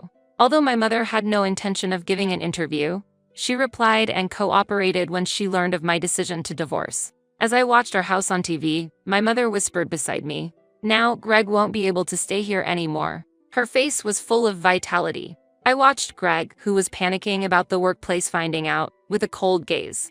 The power of the media often exceeds expectations, spreading information rapidly and prompting people to investigate everything from the homeowner to the exact location. This wave of reporting could lead to unforeseen outcomes. Our family's experience is just one example. Later, photos of Greg, my in-laws, and our family were published online, bringing significant changes to our lives. He acted swiftly, submitting the divorce papers and leaving the house with his belongings. That might have been his way of resolving the situation. After his departure, our house finally regained peace after a long period of turmoil. My father's cherished items were safely returned to their original place in the storeroom. Now, my mother and I live quietly and peacefully. Of course, I consider the possibility of being alone in the future, but even then, I hope to cherish and protect this house, grateful for my parents. This house, inherited from my parents, is more than just a building. It holds memories, love, and family bonds. For me, this house is a precious place connecting the past and present, a symbol of hope for the future. That's why I feel it's my mission to care for and protect it.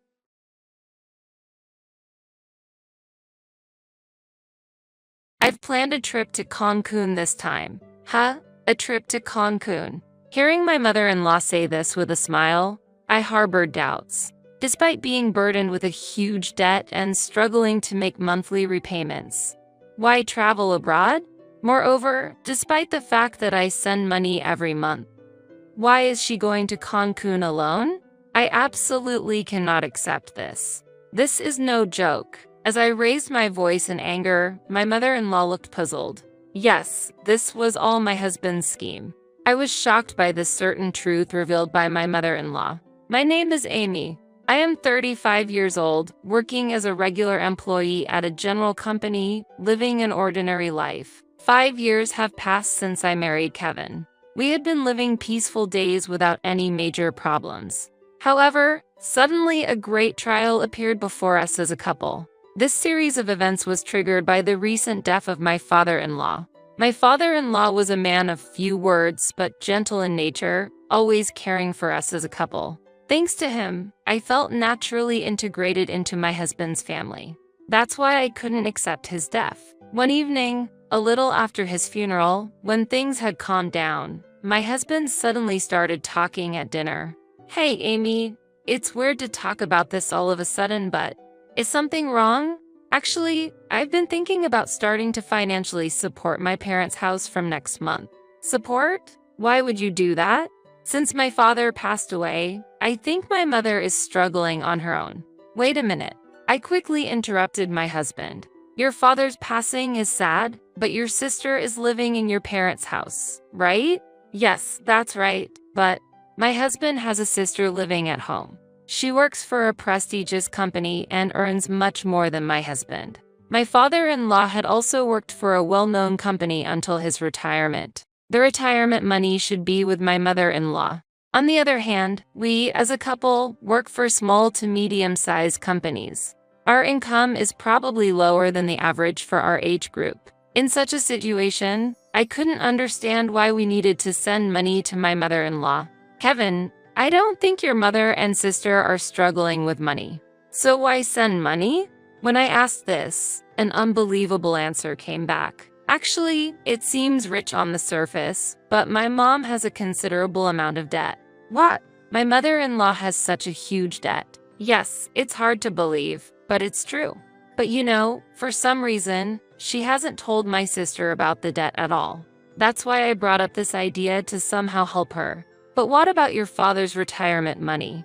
Actually, it seems that most of it went to his hospital bills, surgery costs, and funeral expenses. So now, my mom is really in a tough financial situation. That's a really difficult situation.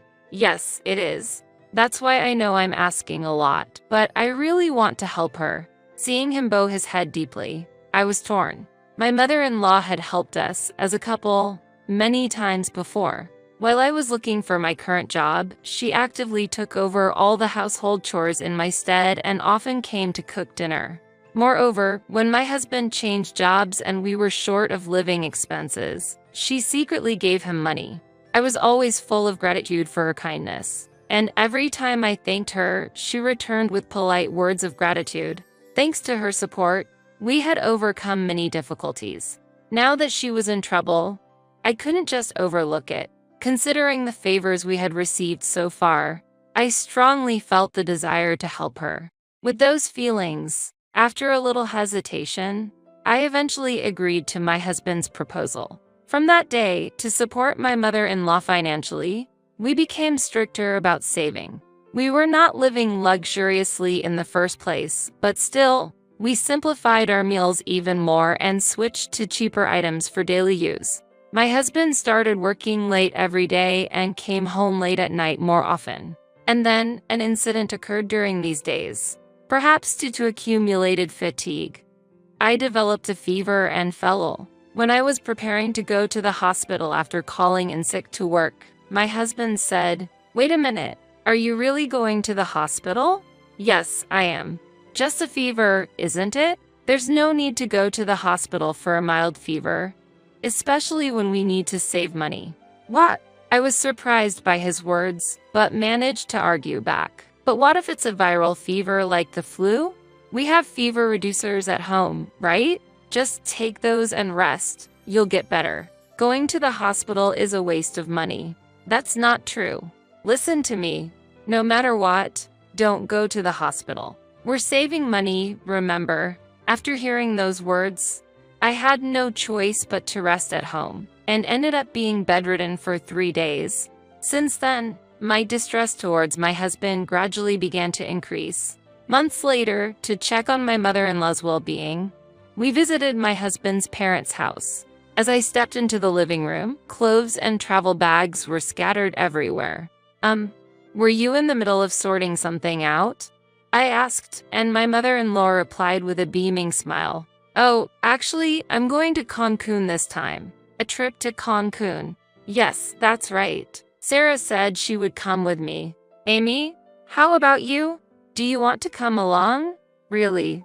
As I was surprised, my sister-in-law, Sarah, next to me started clapping her hands with joy, saying, "That's a great idea. Wait, what is this? We've been sending them money, and they're happily planning a trip to Cancun. This can't be happening."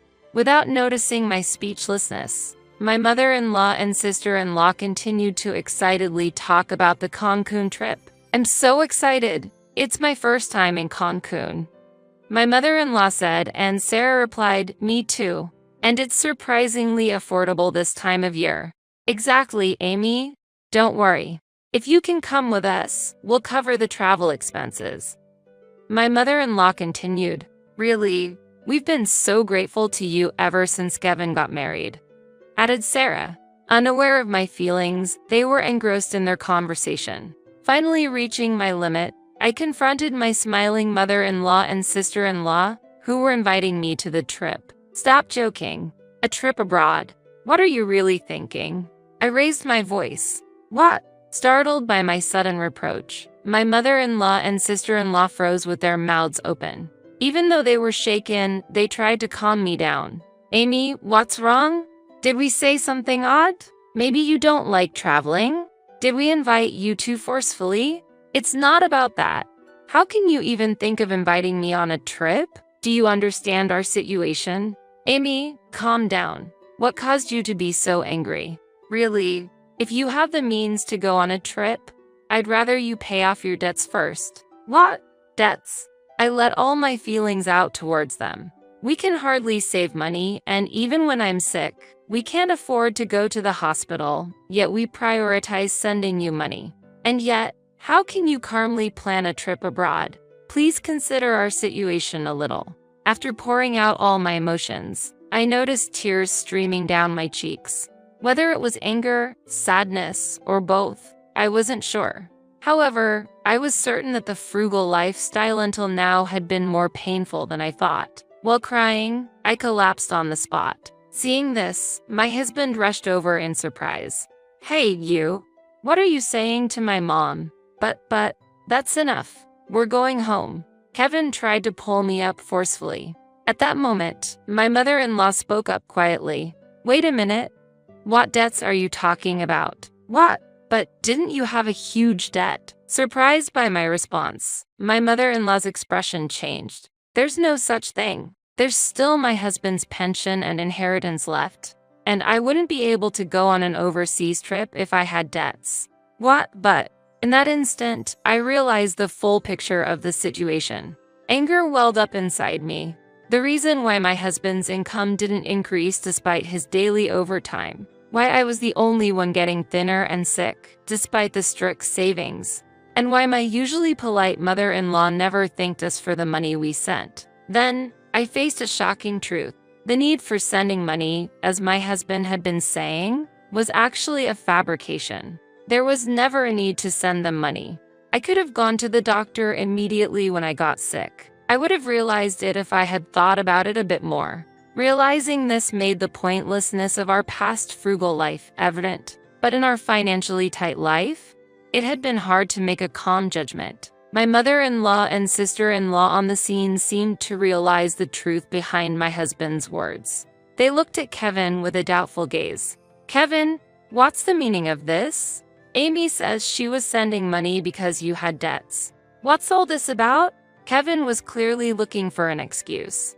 No, it's different. Actually, how is it different? Explain it clearly. Make us understand. Talk properly. Well, I could see that he was still trying to control the situation. My love for him had completely faded. I confronted my confused husband directly. What's all this about? There were no debts for your mother or sister. Where did all the money I gave you every month go? He began to mumble his words. Well, don't lie now. Tell me everything. The truth he revealed was something I found hard to accept. Actually, I was invited by a colleague and ended up going to nightclubs. You've been going to a nightclub? Yeah, well, how should I put it? I just got carried away without realizing it. I can't believe it. Going to such places when it hasn't been long since your father passed away. And that was around the time you started talking about sending money, right? I'm sorry, really sorry. I just went there for a bit of a change of pace. I didn't think it was a big deal. Such an excuse can't be accepted. How can you behave so irresponsibly? Lying about sending money and using my hard-earned money for going to nightclubs. I can never forgive that. No, it's not like that. I never meant to hurt you, Amy. I just got a bit carried away, that's all. I really regret it. As I shouted, my husband tried to appease me, piling up lies. But trust once lost, even but when husband and wife, is not easily regained. His impromptu lies and insincere attitude completely extinguished my love for him. No matter how long his apologies continued, I couldn't forgive him in my heart. I couldn't bear it anymore. I felt it was impossible to continue living with someone who lied to satisfy his own desires. With despair welling up from the depths of my heart, I told my husband my final words. I'm fed up. Saying I didn't intend to hurt you is no joke at all. Not only did you deceive me with lies, but how much do you need to belittle me? While I had a fever, you forced me to save money and enjoyed yourself in nightclubs? Unbelievable. Sarah's voice of surprise echoed in the background as I continued indignantly. I've been saving hard for your dear mother. Food, daily necessities, clothing. I've been enduring it all. Do you understand that effort? I can't even think of you as a family anymore. Such a scumbag should just go to hell. Just wait. I only went to nightclubs. Just that? The drinks you enjoyed with the money saved while I was sick must have tasted great. No, it was for work. I don't want to hear it anymore. I'm leaving. Wait, Amy, please, I need you. What? Now? Have as much fun as you want in the nightclubs and see how it feels. Don't say that. By the way, I want all the money I gave you as support back. Make sure you pay it all back. Realizing the situation, my mother-in-law and sister-in-law hurriedly showed a posture of apology. Amy, I'm really sorry. I can't believe my foolish son did such a thing. It's truly shameful. Because of my thoughtless brother. Mother, Sarah, please don't apologize. It's not your fault. No, we have a responsibility too. We want to make amends somehow. Amy, I'm so sorry too. My brother has caused such trouble. Don't worry about it. But I've decided to divorce. I'm truly grateful to both of you, but please let me say goodbye. They nodded while shedding tears. Mother, Sarah, thank you for everything until now. At that moment, my husband called out to me with a pained voice. He knelt on the spot and continued to make excuses. Amy, please forgive me. I really regret what I've done until now. Before I could react, Sarah moved first and slapped my husband across the face. As he stood there stunned with a swollen cheek, Sarah looked down at him and said, I can't believe you would do something so terrible. How much more did you need to torment Amy? Sarah, lying to Amy to take the money meant for supporting the family, not allowing her to go to the hospital, and on top of that, spending that money at nightclubs. How can you be so heartless? I'm ashamed to be your sister. Wait, just hear me out. What's the point now? The fact that you've been forcing Amy to save and suffer for these past few months is true, isn't it? Mom and I will never forgive you. Never associate with us again. Do you understand? Don't ever show your face to us again. My sister-in-law, holding back tears, forcibly dragged my husband out and threw him outside. She locked the door and cut off all communication with my husband. No matter how much he pleaded at the entrance, the door was not opened. Amy, I'm really sorry. There's not much I can say now, but forget about that man and find happiness. With those words, I was hugged tightly by my sister-in-law. After expressing my gratitude, I left my in-laws' house. Then, I moved out of the house where I lived with my husband and found a new place near my workplace. Since I was already employed permanently, I didn't face much difficulty in living even after the divorce. I consulted a lawyer I knew to proceed with the divorce. It was clear that my husband was at fault, and the divorce was quickly finalized. I claimed the money he fraudulently took from me as support and the resulting compensation. I made sure to collect the maximum amount. He ended up having to pay the compensation in a lump sum and is now living days incomparably harder than before. I hear he is consumed with endless overtime and working through the night. Naturally, he no longer has time to frequent the nightclubs he used to enjoy. Now, he's just an existence who works. After the divorce, I received several messages from my ex-husband. I was wrong, forgive me. I'm not going to nightclubs anymore. I don't want to get back together. I'm just really in trouble. Can you lend me some money? Please, you're the only one I can rely on. In the end, it's all about money. I feel nothing but pity for him. Now that all the payments are finished, I'm thinking of blocking his contact. Meanwhile, I still keep in touch with my mother-in-law and sister-in-law. They worry about me and have been in regular contact even after the divorce. Just the other day, seeing me having regained my spirits, my mother-in-law showed tears. Amy, I'm so happy to see you doing well. Mother, don't worry about me. I can live on my own strength. I always thought you'd be okay, Amy. But remember, you can always rely on me and Sarah if you need anything. Thank you so much. Let's go to Cancun together next time, just the three of us. Of course, I'm looking forward to it. If it weren't for the support of my mother-in-law and sister-in-law, I couldn't have overcome the trial of divorce. Since they always wish for my happiness, I vow to live my life with all my strength. Your presence is no longer needed. Really? How long do you plan to stay here? Leave this house quickly. You incompetent leech living off the money Steve left behind. Disappear. You're in the way. What? Can I really leave? Won't you regret this later? Of course. Don't make me repeat myself. I am Emma, 34 years old, working in the medical field. I met my husband, Steve, a 37-year-old surgeon, 2 years ago at the hospital we both worked at, and we got married. Upon marrying, I quit my job to focus on being a homemaker as per my husband's wish. Currently, I am 5 months pregnant and suffering from severe morning sickness. My husband is a respected surgeon, admired by his peers for his skill. He is kind, gentle, and loved by patients and hospital staff alike. Our marriage is strong, and he is incredibly supportive, actively helping with household chores without a single complaint. Despite his demanding job, his dedication to our family is something I am deeply grateful for. The only concern I have is related to my in-laws. Hey, Emma, I have a request. I'd like to live with my parents and my sister Abby. My dad needs care, and I want to support them as much as possible. It will also reduce the burden on my mom. Plus, with a baby on the way, having extra hands will be helpful for you, and it might make it easier for you to return to work. What do you think? That sounds good to me. I'm okay with it. Steve's family is kind, and if I can help take care of your father, it will lighten the load on your mom and Abby. Thank you, Emma. That means a lot to me. My mother-in-law has always been kind to me, and my sister-in-law Abby left a good impression during our family's meeting and our wedding, so I was confident we could build a good relationship.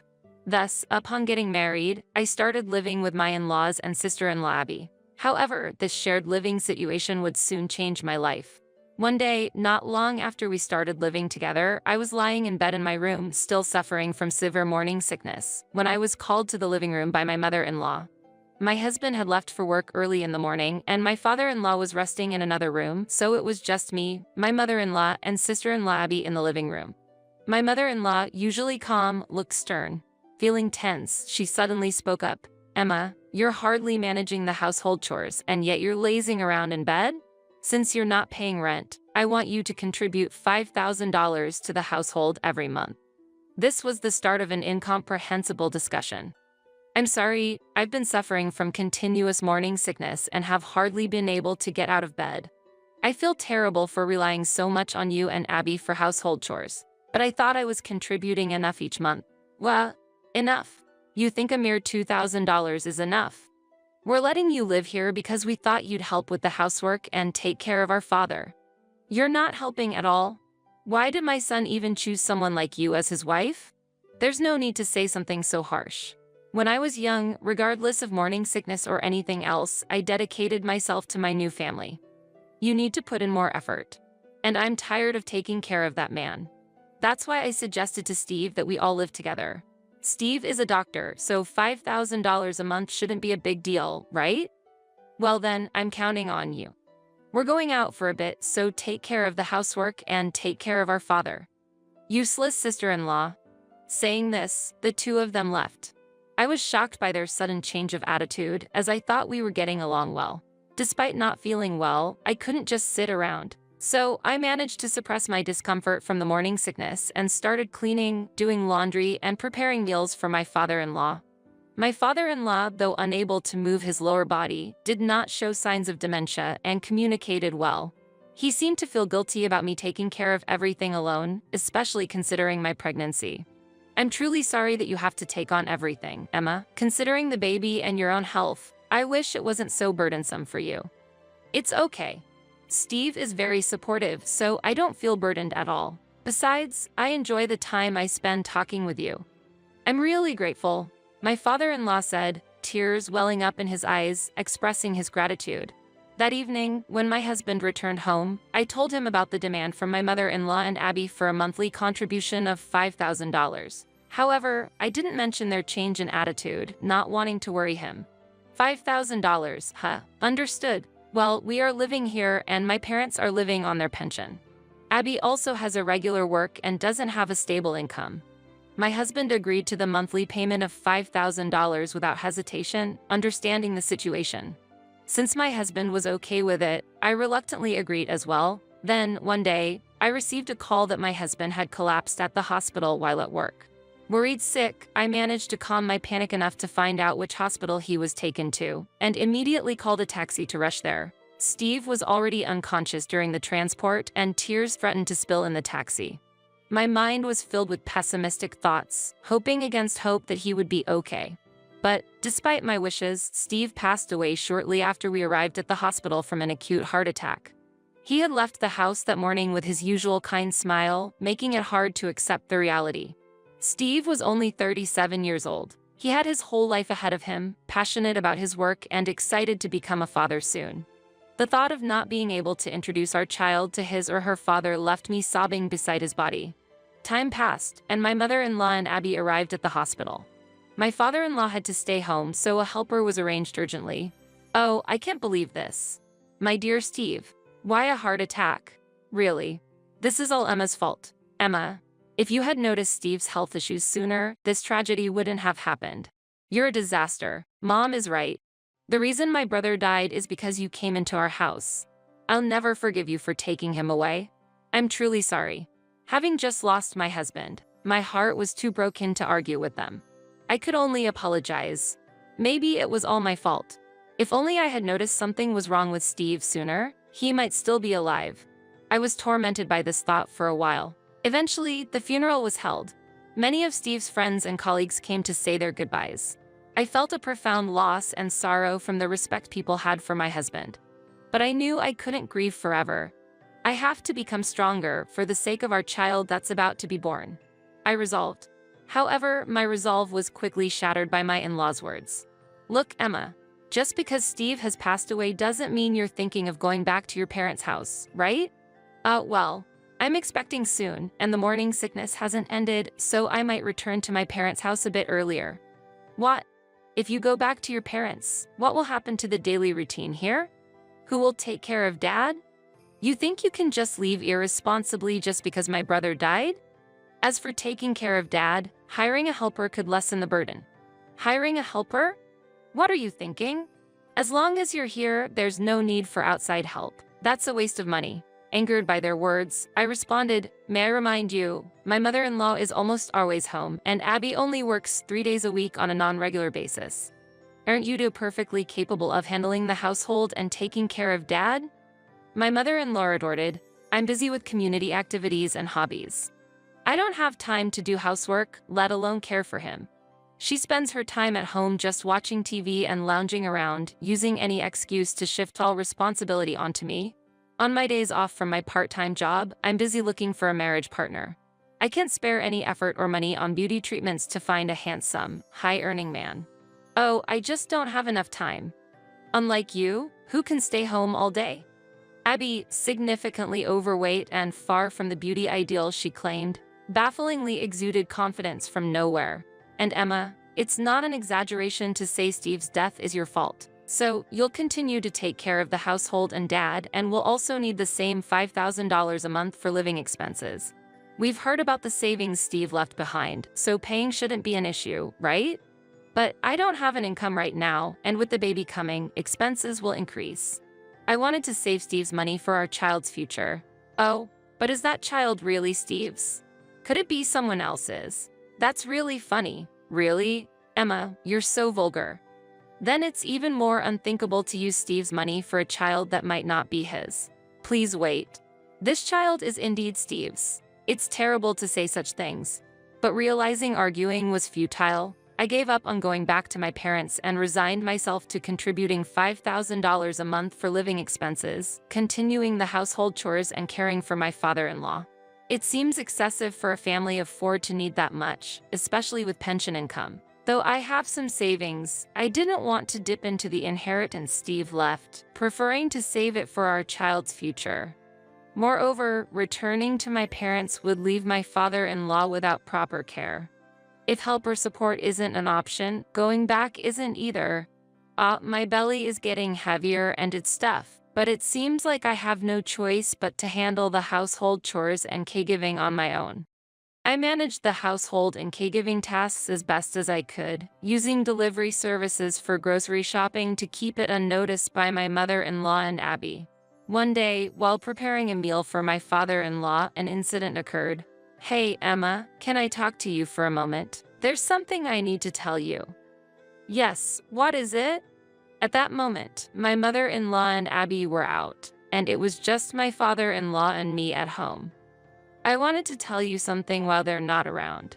Please listen to this." He handed me a voice recorder, and the moment I pressed play, I was shocked. "Is this my mother-in-law and Abby's voices? What are they saying? I can't believe this." I heard a conversation between my mother-in-law and Abby. I felt a growing outrage towards them, and it felt like something inside me broke. Unforgivable? Absolutely not. From there, my father-in-law and I devised a plan, and I was determined to carry it out. We waited for the night to come. When my mother-in-law and Abby returned home happily, I made them an offer. "Mother, Abby, as a token of my gratitude, how about a trip just for the two of you? Of course, my father-in-law and I will stay here." "A trip? Wonderful. I want it to be abroad." "Emma, that's a great idea. How about inviting 2 friends and all of us going to Europe?" "Of course, it's fine to invite your friends. Why don't you take a little break for about 2 weeks? Emma, you do come up with good suggestions sometimes. The thought of getting away from this depressing daughter-in-law and that old man, what an unexpected happiness." As a result, they planned a 2-week trip to Europe, including their friends, 1 month later, without suspecting our plan. Then, the day of their trip arrived. After seeing off the 2 who left in high spirits, I immediately started preparing to leave this home. Being in the later stages of pregnancy and unable to carry heavy items, I called my mother to help me. After telling my parents everything, they expressed their anger towards my mother-in-law and Abby but warmly welcomed me to come back home. Then, after completing the moving preparations, I expressed my gratitude to my father-in-law. "Though it was for a short time, I am very grateful for your care. After Steve passed away, you were the only one who always spoke to me with warmth. I am the one who should be grateful, Emma, for your caregiving. I'll be living in a care facility from now on, so don't worry. All that's left is to wait for those 2 to receive their just desserts." 2 weeks passed, and the day they returned from their trip came. While I was peacefully staying at my parents' house, my phone rang. My mother-in-law's name appeared on the screen. When I answered, she demanded I return home immediately, so I reluctantly agreed. "Welcome back, Mother. Did you enjoy your trip to Europe?"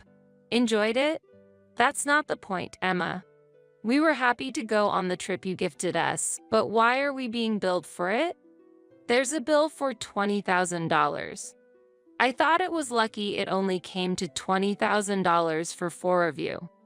I was expecting it to easily exceed $30,000 with such luxurious accommodations." "What are you talking about? Boyfriend? We just invited some friends from the neighborhood, and it was just the 4 of us."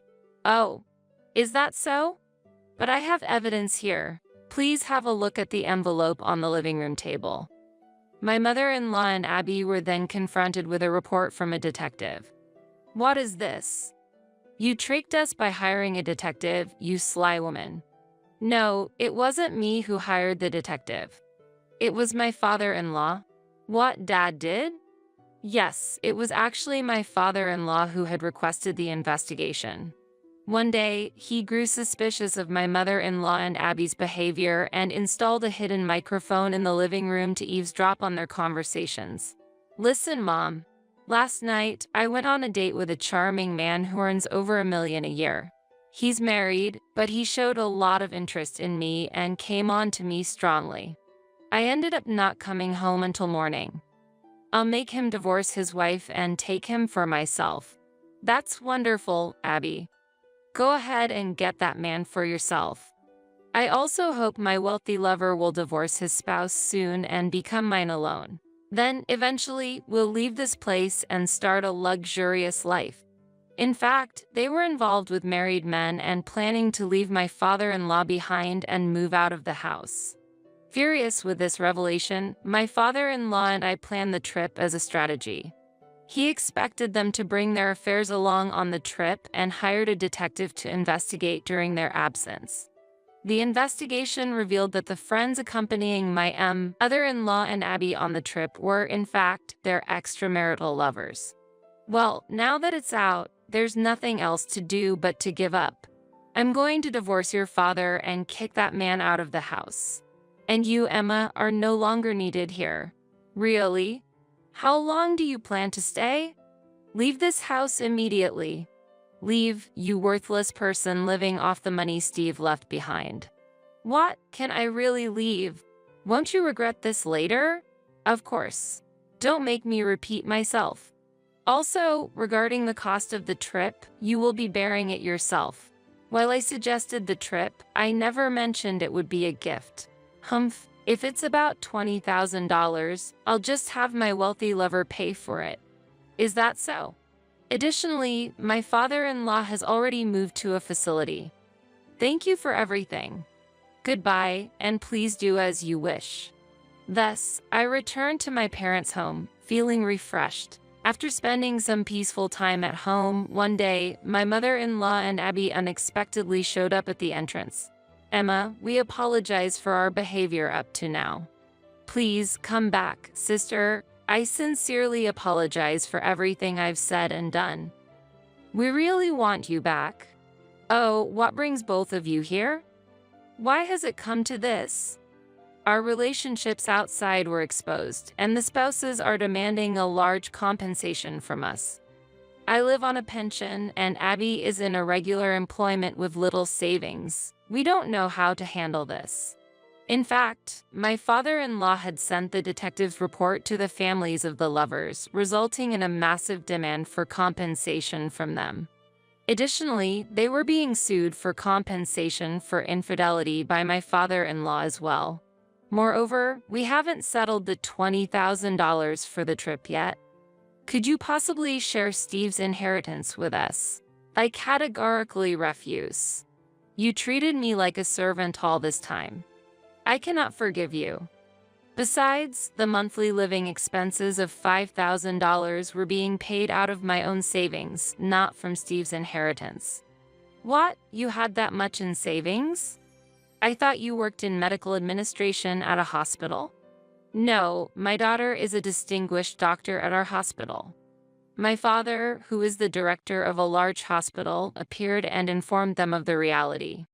Yes, I am his daughter and was working as a surgeon, recognized for my achievements and expected to succeed him as the director of the hospital. Steve and I were united by a romance that began at the same workplace. Recognizing the situation, my mother-in-law said, "Then, all the more reason we want you to come back, Emma. The future director of the hospital, please save us from our plight. We're going to suffer under debt. Please help us." Sister-in-law, they pleaded with tears. However, I firmly refused and securely locked the door. The commotion led to a neighbor calling the police, and they were eventually taken away in a police car. Later, my mother-in-law and Abby were demanded to pay compensation by the spouses of their lovers. My mother-in-law also had to pay compensation to my father-in-law. They were also reminded to pay for the trip, resulting in significant debt. The scandal spread throughout the neighborhood, forcing them to move. They now live in a small apartment, juggling multiple jobs to pay off their debts. A deserved outcome. As for my father-in-law, his divorce was successfully finalized, and he enjoys a stress-free life in a care facility. As for me, I safely gave birth to a girl and am living a fulfilling life with the support of my parents. Next month, I plan to return to work, placing my daughter in daycare. I intend to carry on Steve's legacy, moving forward as both a doctor and a mother.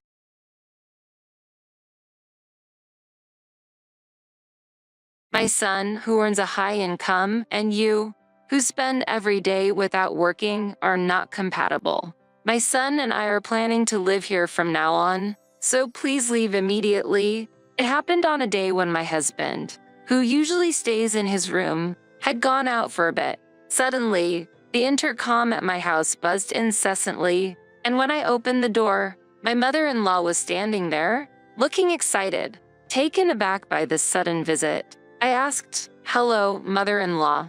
What brings you here at this time?" Before anything, answer the intercom immediately when it rings. Making me wait is quite rude, don't you think? I'm sorry, I was a bit tied up with work. Work? It's hard to believe you do any real work at home. I bet you're just lazing around, aren't you? That's not true. I'm genuinely working. I don't want to hear excuses. You live a comfortable life here every day, yet benefit from my son's high salary.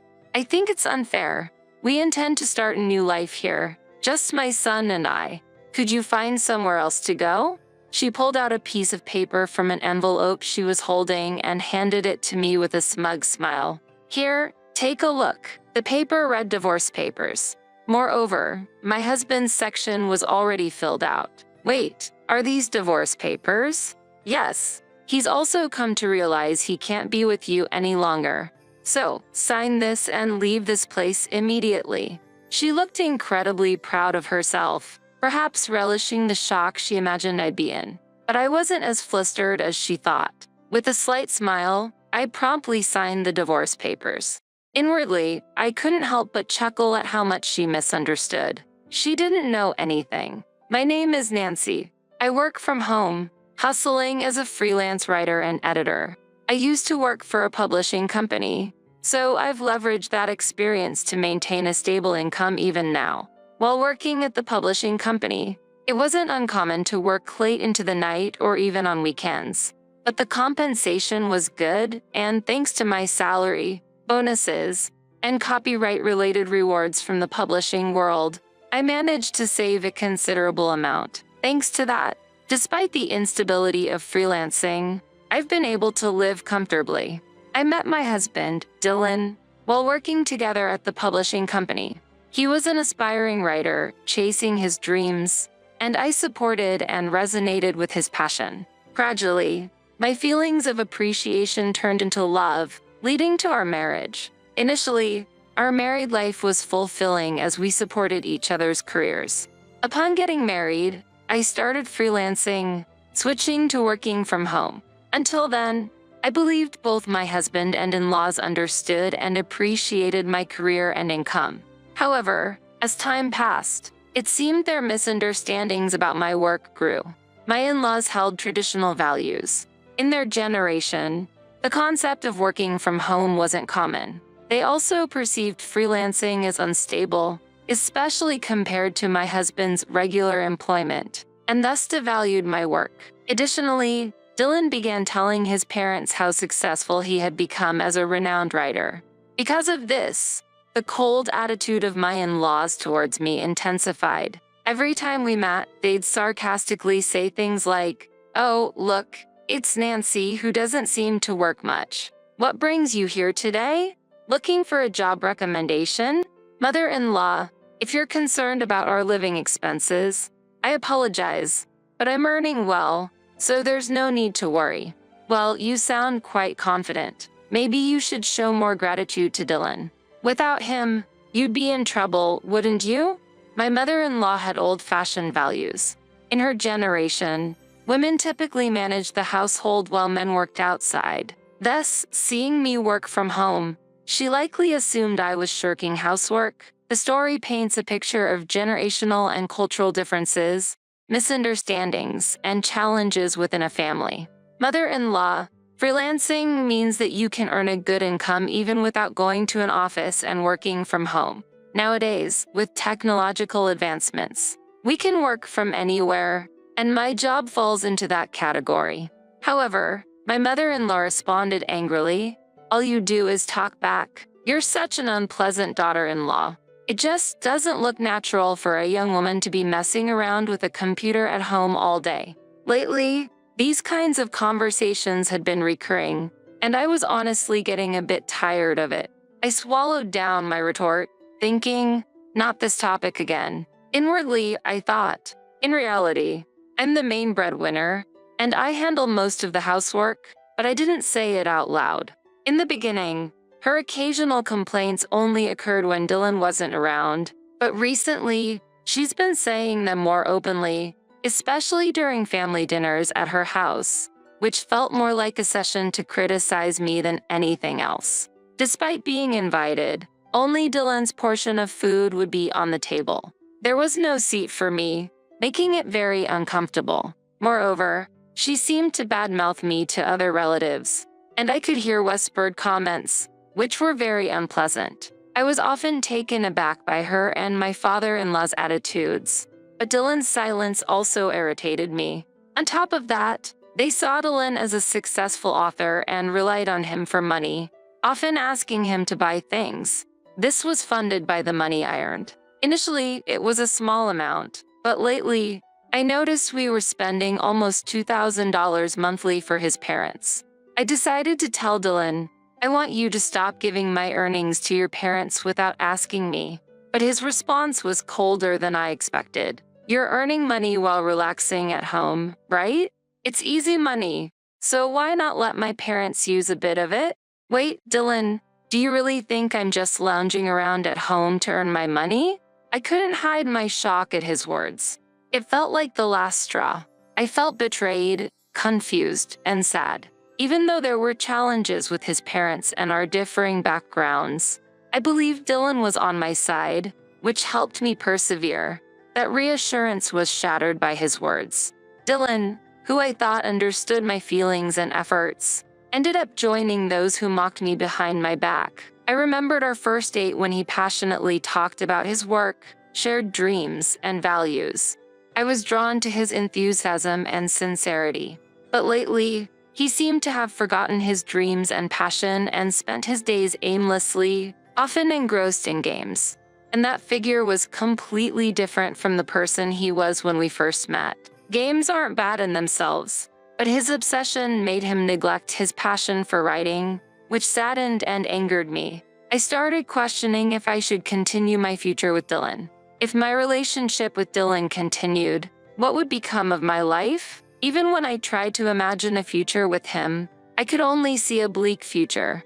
Thus, I decided to divorce him and secretly began looking for a new place to live. I searched online for apartments suitable for singles and visited a few properties for viewing. Focusing on apartments with a quiet living environment and strong security, I finally decided on one property. One day, while Dylan, who usually played games in his room, was out, my mother-in-law visited. Surprised by her sudden visit, I opened the door. Without waiting, she sat on the living room sofa and bluntly said, "Nancy, you should leave this place." "What are you saying all of a sudden?" I was too shocked to respond. "Isn't it obvious? You're bad at housework, and even after Dylan became a popular author, you haven't changed. Above all, you can't even work properly. But I've told you many times that it's a misunderstanding, haven't I?" However, my mother-in-law interrupted me, smiling gently. "I plan to live here and support Dylan. Taking care of him is much better than looking after that noisy old lady." By noisy old lady, do you mean Dylan's grandmother? Yes, that woman who is technically my mother-in-law. Even though I've done so much for her, she always finds fault. She shows no gratitude, and I'm fed up. If I live here, I can take care of Dylan, and he can focus on his work without any hindrance. Isn't that wonderful? With that, she pulled out a piece of paper from the envelope she held. "So, would you please leave this house immediately?" As I listened to her words, I accepted the divorce papers she held out. They had been signed by Dylan. Did Dylan really sign this? A little while ago, I suggested to Dylan that it might be better for both of you to get a divorce. "It seems he was fed up with you two because he signed it without hesitation," she said with a playful tone. Everything that followed happened so quickly. I took my pre-packed bags and promptly decided to move to a new apartment. During the move, I also managed to file the divorce papers, and a new life began. My new life was more smooth and comfortable than I had expected. My small apartment had only essential furniture and appliances, and its simplicity seemed to boost my focus. I was free from complications, and each day was calm and peaceful. I'd wake up to natural light streaming in through the window and the sound of birds chirping in the distance. I would get up whenever I wanted, eat breakfast, and plan my day. When I start working, I get so engrossed that time would fly by. It felt heavenly not having to worry about the gaze and expectations of Dylan and my parents-in-laws, and to be able to work at my own pace. One day, as I was engrossed in work at my desk, my smartphone vibrated. It was a call from Dylan. I hesitated but decided to answer. "Nancy, please come back right now." A desperate Dylan pleaded. "Why would you want me to come back all of a sudden?" To be honest, my parents found out I lied about being a popular author. I'm under immense pressure now. They're even talking about moving in, expecting to live off my earnings. So, please, can you come back? I see, but returning isn't that simple. You chose to sign the divorce papers, didn't you? So did I. We're not on the same path anymore. So deal with your issues yourself. It's none of my business. His voice was a mix of desperation and sadness. But I believe we should be together. Please come back. Firmly, I responded, "We've chosen different lives now." I could hear Dylan taking a deep breath on the other end.